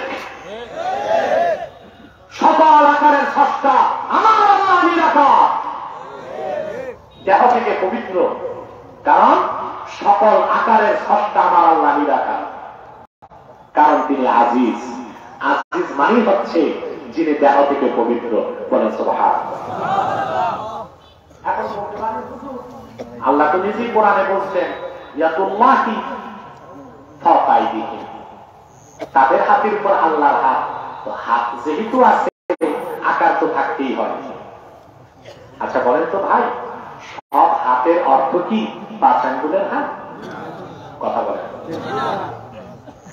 মনে করেন সুনামগঞ্জ সদরে এক বল্টু আরেক বল্টুর মাথা কাটাইছে, ওখানে কথা উঠছে, এখানে আব্বাসির হাত আছে, এর মানে আমার এই হাত লম্বা হয়ে সুনামগঞ্জে গেছে। এটা কোন হাত? আমার মেকানিজম, আমার মেকানিজম, ঠিক কিনা? আপনি গেছেন নারায়ণগঞ্জ, চাকরি নেই, বেকার, ফ্যাক্টরিতে চাকরি নেবেন। লোকজন বলল চাকরি হবে না, তুমি এলাকার মাথা ধরো। তো লোকজন দেখাই দিল আমাকে, তার মানে আপনি এসে মাথা ধরো, আমার মাথা ধরবেন। এটা কোন মাথা? প্রভাবশালী। কথা বলে আল্লাহ কোরআনে হাতের কথা বলেছেন, কিন্তু সেটা 5 আঙ্গুলের হাত নয়। আমার আল্লাহ মাযহাবী ভাইরা কেন বুঝতে চায় না? আমার বুঝে আসে না। মনে হয় আল্লাহ বুঝ না দিলে সারা দুনিয়ার কিতাব পড়লেও বুঝ মনে হয় না। যদি আপনি বলেন আল্লাহর হাত নাই, কুফরি হবে, কারণ হাত হচ্ছে আল্লাহর সিফাত। আবার যদি বলেন হাত আমাদের মতে, এটা শিরক হবে। একটা মুজাসসিমাদের আকীদা আর একটা মুআত্তিলাদের আকীদা, এক ফিরকার মধ্যে কুফর আছে, আরেক ফিরকার মধ্যে শিরক আছে। মূল কথা হচ্ছে ফালাহু ইয়াদুন ফালাহু ওয়াজহুন লাইসা কা উজুহিনা ওয়ালাহু ইয়াদুন লাইসা কা আইদিনা ওয়ালাহু রিজলুন লাইসা কা আরজুলিনা। আমার আল্লাহর চেহারা আছে, আমাদের মতো চেহারা নয়। ওনার হাত আছে, আমাদের মতো হাত নয়। ওনার কদম আছে, আমাদের মতো কদম নয়। ফালাহু ইয়াদুন কামা ইয়ালিকু বিশানিহি, আল্লাহর হাত আছে ওই রকম থাকা দরকার যেই রকম। কিন্তু আমাদের মতো আকার আছে, এটা বলা শিরক, এটা বলা কি? কারণ তিনি আজিজ, আর আজিজত্বই হচ্ছে মহান আল্লাহ, মহাপরাক্রমশালী, দেহ থেকে পবিত্র, তিনি নিরাকার। আল্লাহর দ্বিতীয় সিফাত হচ্ছে আল হাকিম, সুবহানাল্লাহ, কৌশলী, প্রজ্ঞার মালিক। আর চূড়ান্ত অর্থ হচ্ছে তিনি আইনদাতা, তিনি ফয়সালাকারী। সুবহানাল্লাহ বলেন।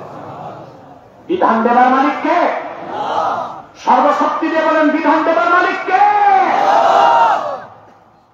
আপনি লা ইলাহা ইল্লাল্লাহ বলবেন মুখে, আর আইন কানুন মানবেন মানুষের গোলামি করবেন, আপনি কখনো আল্লাহর তৌহিদে বিশ্বাসী হইতে পারলেন না। লা ইলাহা ইল্লাল্লাহ বিশ্বাস করার মানে হচ্ছে আল্লাহর উলুহিয়ত ছাড়া কারো উলুহিয়তকে মানা যাবে না।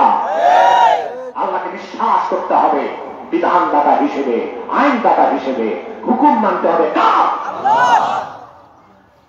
আল্লাহ রাব্বুল আলামিন কোরআন কারীমে বলেন, সূরা আলে ইমরানে বলেন, قل يا أهل الكتاب تعالوا إلى كلمة سواء بيننا وبينكم ألا نعبد إلا الله ولا نشرك به شيئا ولا يتخذ بعضنا بعضا أربابا من دون الله। আল্লাহ পাক বলেন, প্রিয় হাবিব মুহাম্মদ সাল্লাল্লাহু আলাইহি ওয়াসাল্লাম, আপনি বলুন, হে আহলে কিতাব, ইহুদি খ্রিস্টানরা, আসো একটি কথায় আমরা ঐকমত্য স্থাপন করি, যে কথাটা আমরা তোমরা সমানভাবে মানতে পারি, আমরাও মানতে পারি, তোমরাও মানতে পারো। সেটা কি? আল্লাহ না'বুদা ইল্লাল্লাহ, আল্লাহ ছাড়া কাউকে আমরা, আল্লাহ ছাড়া কারো ইবাদত করব না, আল্লাহর সাথে কাউকে শরীক করব না, আর আমরা মানুষ হয়ে অন্য মানুষকে কোনোদিন রব বানাবো না। আমরা কি কথাগুলো মানি? প্রথম দুইটা মানেন, আল্লাহর ইবাদত করেন, আল্লাহর সাথে কাউকে প্রকাশ্যে শরীক করেন না। তৃতীয়টা মানেন না, আপনারা মানুষ হয়ে মানুষকে রব বানান। আমার কথা কষ্ট পাইলেন? বানান না? কথা বলেন। আপনারা তো আইন প্রণেতাদেরকে তৈরি করেন, বানান না? যারা বিধান বানায় ওদেরকে আপনারা তৈরি করেন না? মানুষ বিধান বানাবার ক্ষমতা রাখে না, বিধান দিবে জেনে বলতে হবে। আপনি যদি আল্লাহকে হাকিম হিসেবে মানেন, আল্লাহর বিধানকে আপনাকে মানতে হবে, ঠিক কিনা বলেন? এই কথাগুলো মনে রাখবে? কথা বলে না। তাহলে আমরা বিধান মানবো, কোরআন হাদিসের বিধান। আল্লাহ তার রাসূল মুহাম্মদ সাল্লাল্লাহু আলাইহি ওয়াসাল্লাম ১৫০০ বছর আগে যে হুকুম দিয়েছেন, আইন দিয়েছেন, বিধান দিয়েছেন, তা আমরা গ্রহণ করবো, পারবো না ইনশাআল্লাহ?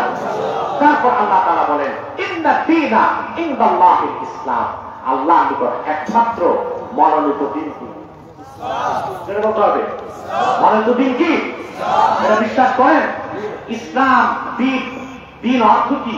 এই ব্যাপারে আমার আল-ইয়াওমা আকমালতু লাকুম দীনাকুম এই আয়াতের তাফসীর আপনারা দেখে নেবেন আব্বাসী টিভি লিমিটেডের মধ্যে। আজকে আর বেশি কথা বলবো না, আজকে তাওহীদের উপর কথা বললাম।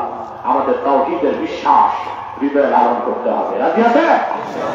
আর কখনোই শিরক এবং কুফরির মতো জঘন্য কাজ আমরা করব না। আল্লাহ যেন আমাদেরকে হেফাজত করেন, বলুন আল্লাহ। বিদায় লগ্নে স্থাপকবাসী, আমি আপনাদেরকে কিছু সতর্ক করে যাচ্ছি। আপনারা এখানে বিভিন্ন দল মতের লোক আছেন, ঠিক কিনা? কেউ আওয়ামী লীগ, কেউ বিএনপি, কেউ জাতীয় পার্টি, কেউ জামাত, কেউ আলিয়া, কেউ কওমি, কেউ সাদা টুপি, কেউ কালো টুপি, কেউ লম্বা টুপি, কেউ গোল টুপি। কিন্তু এই মাঠে ময়দানে কোন দ্বন্দ্ব আছে? কেন নাই? এখানে আমাদের একটাই পরিচয়, আমরা মুসলমান। শাহজালালের পদধন্য সিলেটের বীর সেনানী মুসলমান উদাত্ত কণ্ঠে বলে যায়, তোমাদের মাসলাকগত দ্বন্দ্ব থাকতেই পারে, দলীয় রাজনৈতিক দ্বন্দ্ব থাকতেই পারে, প্রতিষ্ঠানগত দ্বন্দ্ব থাকতেই পারে, তরিকাগত দ্বন্দ্ব থাকতেই পারে, কিন্তু তিনটি ইস্যুতে আমরা সকল দলের মুসলমান ঐক্যবদ্ধ হয়ে যাব। তার প্রথমটি হচ্ছে ইসলামের সুমহান স্বার্থ রক্ষায় আমাদেরকে এক হতে হবে, ঠিক কিনা? বাংলাদেশে মুসলমানদের সমস্ত মৌলিক দাবি আদায় আমাদের এক হতে হবে। আর আমার বাংলার স্বাধীনতা সার্বভৌমত্ব রক্ষায় এক হতে হবে। আজকে যে বিদেশিরা বাংলাদেশের দিকে চোখ দিচ্ছে, এটা টের পাননি? কথা বলেন। আপনি জানেন স্ট্র্যাটেজিক্যালি পৃথিবীতে ইম্পর্টেন্ট একটা জায়গা বাংলাদেশ। মনে করেন গরিব দেশ, দক্ষিণ পূর্ব চীন সাগর দিয়ে পৃথিবীর 70টা রাষ্ট্র 70% ব্যবসা হয়।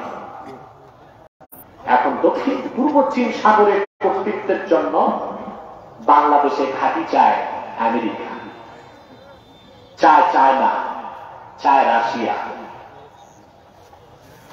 মুসলমান মনে রাখবেন, 14 কোটি মুসলমানের বাংলাদেশে আমার 1 ইঞ্চি মাটিতে বিদেশি আগ্রাসনকে মেনে নেব না। যদি কেউ আমার সবুজ লাল পতাকার দিকে চোখ তুলে তাকায়, তার চোখ উপড়ে ফেলা হবে। যদি আমার বাংলার ভূখণ্ডে 1 ইঞ্চি জায়গায় হাত দেয়, সে আগ্রাসী কালো হাতকে ভেঙে টুকরা টুকরা করে দেওয়া হবে। সেজন্য আপনাদের এক হতে হবে। আপনারা যদি নিজেরাই নিজেদের গোশত খান আর নিজেরাই নিজেদের পল্লা নেন, বাংলাদেশে হবে নাকি জানেন? তোমরা বসো না, একটু বসো, একদম বসো। যদি এগুলো করেন, তা আগামী বছরে দেশে সিভিল ওয়ার, গৃহযুদ্ধ হতে পারে। এটাকে ঠেকাতে সকল দলের মুসলমানকে ঐক্যবদ্ধ হতে হবে, ইসলামপন্থীদের প্রথম সারিতে আসতে হবে। মনে থাকবে? 3টা ইস্যুতে এক হবে। রাজি আছেন? আমাদের এই 3টি স্বার্থের বিরুদ্ধে কাজ করতেছে আবার বাংলাদেশে 3টি অমুসলিম সম্প্রদায়। কয়টা? তার মধ্যে সবচেয়ে জঘন্য হচ্ছে কুখ্যাত কাদিয়ানী সম্প্রদায়। নিঃসন্দেহে তারা কাফের এবং অমুসলিম। তাদেরকে যারা কাফের বলবে না, তারাও কাফের। কারণ তারা আল্লাহ আখিরি নবী মুহাম্মদ সাল্লাল্লাহু আলাইহি ওয়াসাল্লামকে আল্লাহর শেষ নবী হিসেবে বিশ্বাস করে না। চিল্লায় বলেন নাউজুবিল্লাহ। সেজন্য তারা কি বলতে লজ্জা হয়? চিল্লায় বলেন তারা কি? তাদেরকে যারা কাফের বলবে না, তারা কি? কিন্তু মানুষকে তারা ধোঁকা দেয়।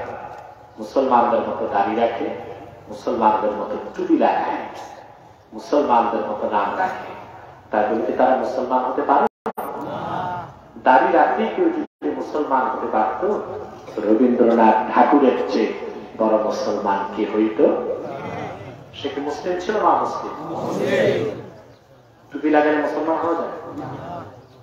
ভারতের মনমোহন বাবু মাথায় কি পাগড়ি না দেখছি, সে কি মুসলিম না অমুসলিম? অমুসলিম না? নাম রাখলে মুসলমান হওয়া যায়? 1 শয়তান বোতলে পেশাব করে উপরে নাম লেখছে শরবত, ওটা কি শরবত হবে? তদ্রুপ কাদিয়ানীরা অমুসলিম। আব্দুল আউয়াল, আব্দুল সামাদ, মুবাশশির আলী, কবির চৌধুরী, শাহরিয়ার কবির আর নিঝুম মজুমদার, এসব নাম রাখার দ্বারা তারা মুসলমান হতে পারে না। আমার ভাইরা, আমার বন্ধুরা, আমার আল্লাহ হুজুর নবীজি আমার মুহাম্মদ সাল্লাল্লাহু আলাইহি ওয়াসাল্লামের ইসলাম ও কোরআনের হাজার হাজার হাজার বছর পরে বর্তমান ভারতের কুখ্যাত পাঞ্জাবের কুখ্যাত গুরুদাসপুরের কুখ্যাত কাদিয়ানে ইংরেজ আমলে এক শয়তান নিজের নবী দাবি করছে। চিল্লায় বলেন নাউজুবিল্লাহ। শয়তানটার নাম রেখেছিল তার বাপ মির্জা গোলাম আহমদ কাদিয়ানী। সাবধান, তাকে গোলাম আহমদ বলা যাবে না, কারণ গোলাম আহমদ অর্থ আহমদ এর গোলাম। কোন কাফের কোনদিনও গোলাম আহমদ এর গোলাম হতে পারে না। আর কাদিয়ানের কাযযাব ছিল শেষ দরজার কুখ্যাত কাফের। সে গোলাম আহমদ এর গোলাম ছিল না, সে ছিল কুখ্যাত শয়তানের কুখ্যাত গোলাম। কাদিয়ানের কাযযাব, মিথ্যা নবুয়তের দাবিদার মির্জা গোলাম শয়তান কাদিয়ানির উপর গজব এসেছে 1908 সালে। যখন গজব এসেছে, কাদিয়ানের কাযযাব, মিথ্যা নবুয়তের দাবিদার মির্জা গোলাম শয়তান কাদিয়ানি 1908 সালে ধ্বংস হয়ে কুখ্যাত জাহান্নামে কুখ্যাত কুকুরের পরিণত হয়েছে। তার অনুসারীরা ধ্বংস হয়েছে। বর্তমানে কিছু কাদিয়ানি বাংলাদেশে আছে, যারা ইসলাম মুসলমানের বিপক্ষে চক্রান্ত করে যাচ্ছে। ইতিমধ্যে তারা বাংলাদেশে 100 সেন্টার করে ফেলছে। দুঃখ পাবেন আপনাদের দিরাই, এই যে সুনামগঞ্জ দিরাইতে তারা সেন্টার করে ফেলছে। সুনামগঞ্জে কয়েকটা আস্তানা তারা করে ফেলেছে। আমাদের সংগঠনের কাছে লিস্ট আছে। তারা নাম পরিবর্তন করে করে মিথ্যা পরিচয় দেয়। কখনো নিজেদের পরিচয় দেয় আহমদী জামাত, কখনো বলে আহমদিয়া জামাত, কখনো বলে আহমদী সম্প্রদায়, কখনো বলে আহমদিয়া সম্প্রদায়, কখনো বলে আহমদী মুসলিম জামাত, কখনো বলে আহমদিয়া মুসলিম জামাত। সাবধান, যত কাদিয়ানি ছিল আছে থাকবে তারা কেউ আহমদী জামাত নয়, আহমদিয়া জামাত নয়, আহমদী সম্প্রদায় নয়, আহমদিয়া সম্প্রদায় নয়, আহমদী মুসলিম জামাত নয়, আহমদিয়া মুসলিম জামাত নয়, তারা শয়তানি জামাত। কুখ্যাত জাহান্নামের কুখ্যাত কুকুরের দল। আমাদের সকল দলের, কি আওয়ামী লীগ, কি বিএনপি, কি জাতীয় পার্টি, কি জামাত, কি আলিয়া, কি কওমি, সকল দলের মধ্যে মুসলমানের একটাই দাবি, অনতিবিলম্বে স্বাধীন বাংলায় শয়তান কাদিয়ানীদেরকে রাষ্ট্রীয়ভাবে অমুসলিম ঘোষণা করতেই হবে।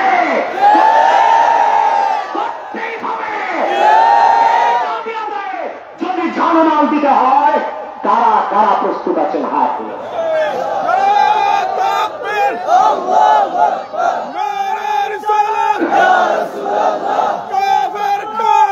কাদিয়ানি কাফের, কাদিয়ানি কাফের, কাফের কাফের। প্রিয় ভাই বন্ধুগণ, তাদেরকে অর্থনৈতিক সহযোগিতা করবেন না।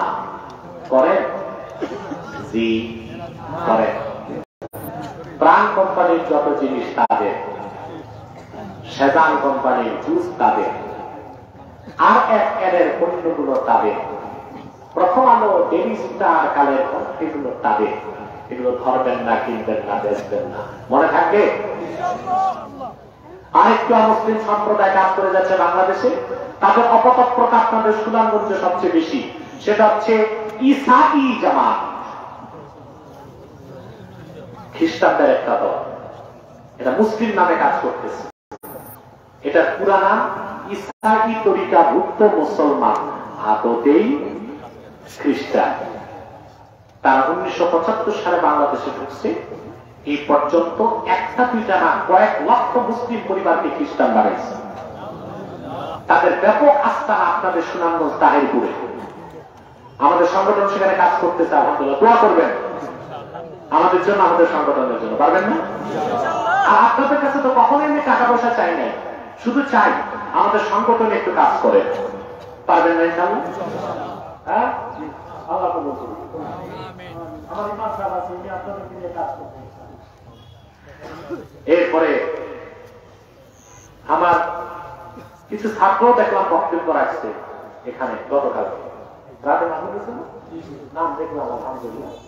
তো কথা হচ্ছে, এই খ্রিস্টানরা মারাত্মক ভাবে কাজ করছে। ওরা মানুষকে সদস্য বানায়। লোক দেয় কি জানেন? আমেরিকা পাঠায় দিবে, লন্ডন পাঠায় দিবে, যুবকরা তাদের খপ্পরে যায়। হ্যাঁ, সদস্য বানানোর পর বলে তুমি কি বলে মুসলমান? কি মুসলমান জানো? কয় না। বলে তুমি ঈসার উম্মত মুসলমান। ঈসার উম্মত মুসলমান না খ্রিস্টান? এভাবে তারা কাজ করছে বাংলাদেশে। আপনার জামালপুরে, এই জামালগঞ্জ না, জামালপুর, ময়মনসিংহ জামালপুর, শেরপুর এলাকায়, জায়গাটার নাম ভুলে গেছি আমি, প্রায় 2300 মানুষকে খ্রিস্টান বানিয়েছে তারা কয়েক বছর। এভাবেই যদি বাড়তে থাকে, যেভাবে সুদানের খ্রিস্টানরা মুসলিম রাষ্ট্র সুদানকে ভাগ করে দারফুর নামে খ্রিস্টান রাষ্ট্র বানিয়েছে, ইন্দোনেশিয়ার খ্রিস্টানরা পূর্ব তিমুরকে ভাগ করে মুসলিম রাষ্ট্র একটা খ্রিস্টান রাষ্ট্র বানিয়েছে, ফিলিপাইন ছিল মুসলিম দেশ, খ্রিস্টানদের সংখ্যা বেড়ে একটা খ্রিস্টান রাষ্ট্র হয়েছে। এভাবে যদি খ্রিস্টান সংখ্যা বাড়তে থাকে, মিশনারিদের অপতৎপরতায় একদিন আমার স্বাধীন বাংলায় স্বাধীনতা বিনষ্ট হতে পারে। তাদের প্রতিরোধ করতে সকল দলের মুসলমানকে এক হতে হবে। রাজি আছেন? আরেকটা ফেরকার কথা না বললে নয়, হিজবুত তাওহীদ।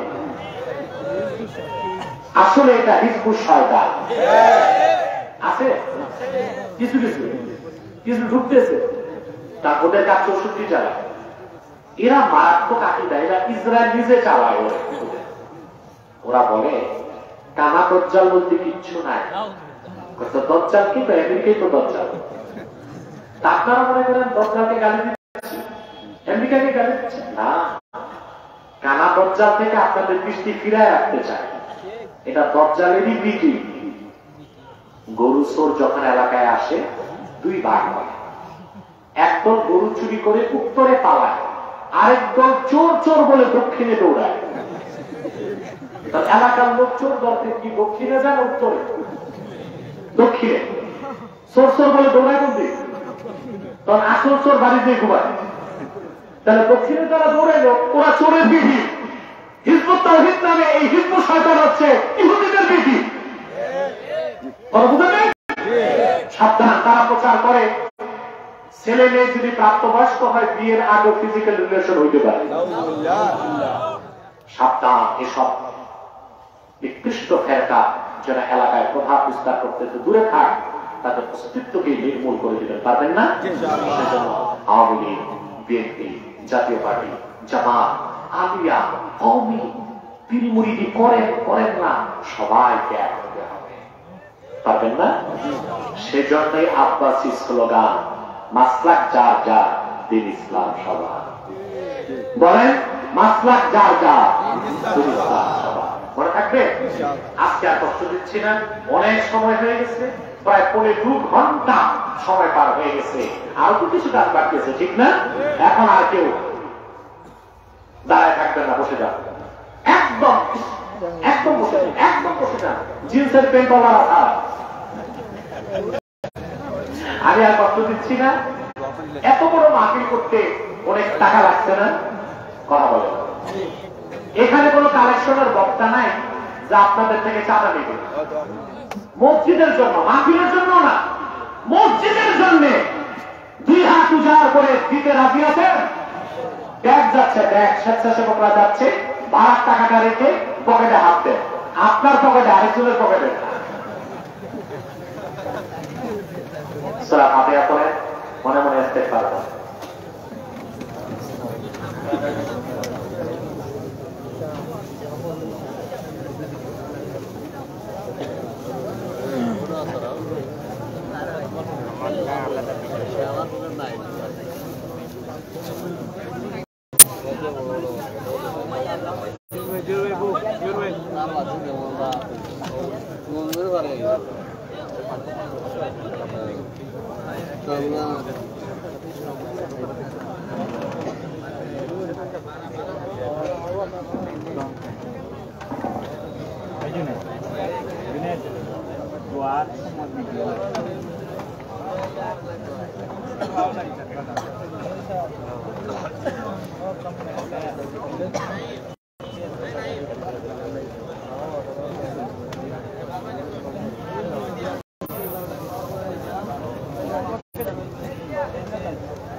একটা লোক এখান থেকে মাথা নাড়বেন না, চুপচাপ বসে যান। আমি বসতে বলেছি, বসে বসেন, কতবার হুকুম করতে হয়?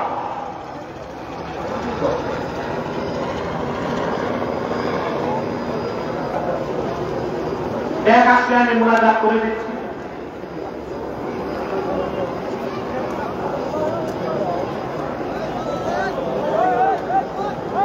সম্মানিত সুধী, এই বাচ্চাদের হিসাব ভিন্ন, আপনারা বুড়ারা বাচ্চার কাজ করেন না, চুপচাপ বসে থাকেন। ইনশাআল্লাহ আমরা এখন মুনাজাত করছি। আসুন আমরা একটু সালাত ও সালাম করে নিই মহব্বতে।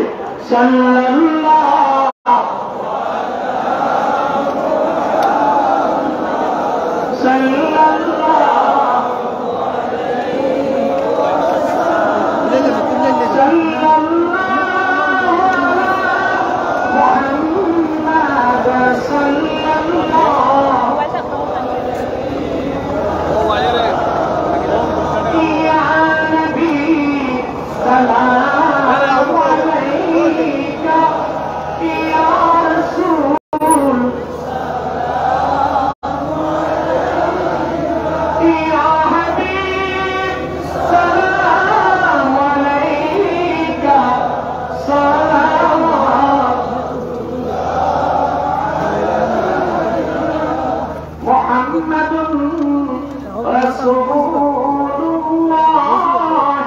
সাল্লাল্লাহু আলাইহি ওয়াসাল্লাম খাতামাল্লাহু বিহি النبوة وحكم لا نبي بعده يا نبي سلام عليك يا رسول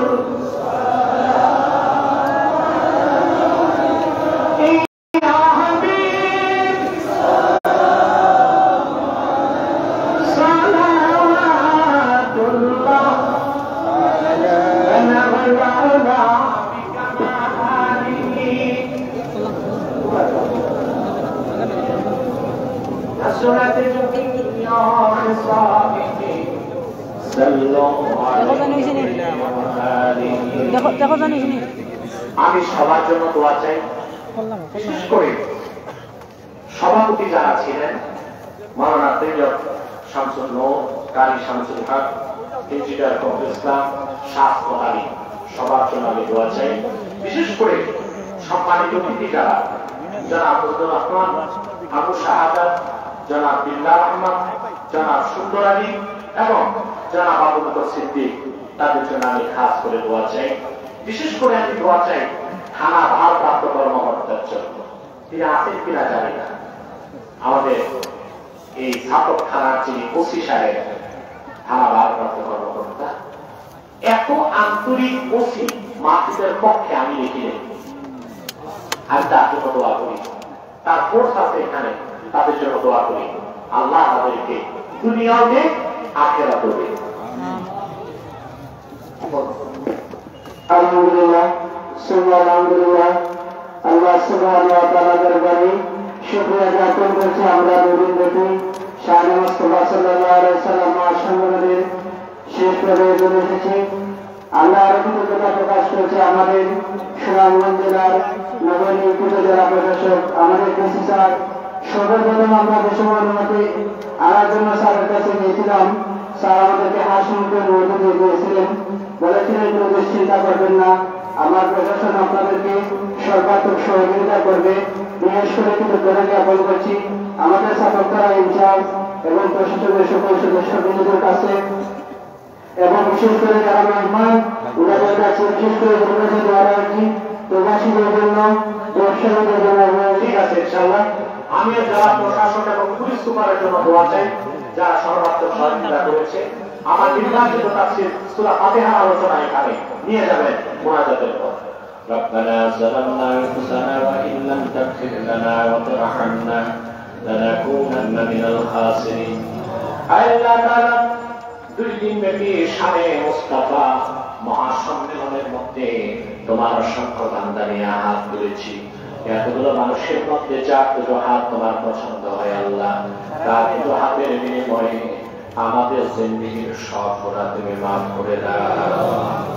আল্লাহ তাআলা রব্বুল আলামিন, হৃদয়ের গভীর থেকে দোয়া করি আল্লাহ, তোমার আখিরি নবী নূর নবীজি আমার মুহাম্মদ সাল্লাল্লাহু আলাইহি ওয়াসাল্লাম আজ থেকে ১,০০০ বছর আগে দুনিয়া থেকে বিদায় নিয়েছেন। হায়াতুন নবী হিসেবে জান্নাতুল ফেরদাউস রওজা মুবারকে বিশ্রাম নিয়েছেন। জীবনে একবার তোমার আখিরি নবী, নবীগণের মাথার তাজ নূর নবীজি আমার মুহাম্মদ সাল্লাল্লাহু আলাইহি ওয়াসাল্লামের জান্নাতুল ফেরদাউস রওজা মুবারকে উপস্থিত হয়ে গো আল্লাহ, তোমার হাবিবের নূরের কদমে দরুদ ও সালামের হাদিয়া দেবার আগে আল্লাহ তুমি ডাক দিও না। আল্লাহ তাআলা একবার একাধিকবার যারা তোমার হাবিব মদিনাতুল মুনাওয়ারাতে যেতে পেরেছি আল্লাহ, জীবনে বারবার তোমার আখিরি নবী নূর নবীজি মুহাম্মদ সাল্লাল্লাহু আলাইহি ওয়াসাল্লামের নূরের শহর মদিনাতুল মুনাওয়ারা জিয়ারতের জন্য তাদের কপালটা খুলে দাও। আল্লাহ তাআলা রব্বুল আলামিন, হৃদয়ের গভীর থেকে দোয়া করি আল্লাহ, তোমার আখিরি নবী নূর নবীজি মুহাম্মদ সাল্লাল্লাহু আলাইহি ওয়াসাল্লামের নূরের চেহারা মোবারক সব একবার দেখে গো আল্লাহ, জান্নাতবাজি হওয়ার আগে তুমি ডাক দিও না। একবার একাধিকবার জানান তোমার আখির নবী নূর নবীজি আমার মুহাম্মদ সাল্লাল্লাহু আলাইহি ওয়াসাল্লামের নূরের চেহারা মোবারক স্বপ্নে দেখার সৌভাগ্য লাভ করেছি। জীবনে বারবার দেখার জন্য তাদের কপালটা তুমি জান্নাতি কপাল বানায় না। আল্লাহ আমাদের অনেকের বাবা নাই, অনেকের মা নাই, অনেকের বাবা মা একজন নাই। যত মানুষের বাবা মা দুনিয়া থেকে বিদায় নিয়ে অন্ধকার কবরে চলে গেছে, আল্লাহ সকল মুসলমান বাবা মার কবরকে তুমি জান্নাতের বাগান বানায় দাও। রব্বুল আলামিন এই মাহফিলের জন্য যারা সহযোগিতা করেছে, জেলা প্রশাসক, পুলিশ সুপার, বিশেষ করে থানা ভারপ্রাপ্ত কর্মকর্তা, পুলিশের ফোর্স, এলাকার সংসদ সদস্য, আর যারা প্রবাসী ভাই, যারা লন্ডন প্রবাসী মাহফিলের জন্য ধন দিয়েছে, মন দিয়ে যারা কেটেছে, আমার যুবক ভাই যারা দিনের সৈনিক হিসেবে কাজ করেছে, সবার ধন মনকে কবুল করে আল্লাহ মাহফিলটা তুমি নাজাতের জরিয়া বানায় দাও। ভাইরা আমার একটি মনির সময় ছেড়ে দিলাম, চক্ষুটা বন্ধ করুন, দিলটা নরম করুন, মাথাটা নত করুন। আল্লাহ রাখি নবী নূর নবীজি আমার মুহাম্মদ সাল্লাল্লাহু আলাইহি ওয়াসাল্লামের উসিলা করে আল্লাহর কাছে চান, যা চাইবেন তাই কবুল হয়ে যাবে।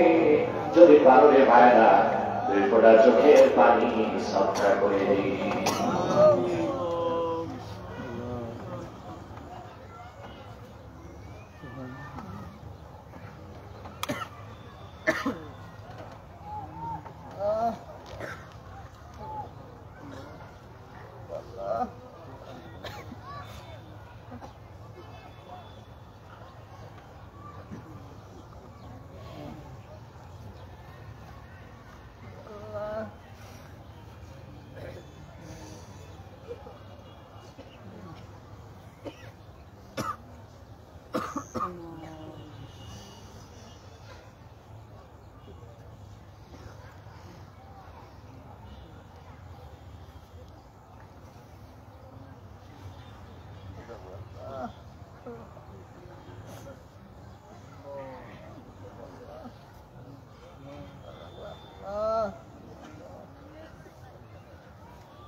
اللهم إنا نتوسل إليك بوسيلة حبيبك المحترم نبيك الخاتم سيدنا إمامنا محمد بن عبد الله نبي الله رسول الله صلى الله عليه وسلم الذي أكملت به قصر النبوة وحكمت أن لا نبي بعده وأحملت في القرآن بالبرهان أن محمدا صلى الله عليه وسلم خاتم النبيين والمرسلين قبل 1500 سنة وصلى الله تعالى على خير خلقه نبينا محمد نور الله وعلى آله وأصحابه أجمعين برحمتك يا أرحم الراحمين السلام عليكم ورحمة الله كتاب بحث كتاب تفسير الكتاب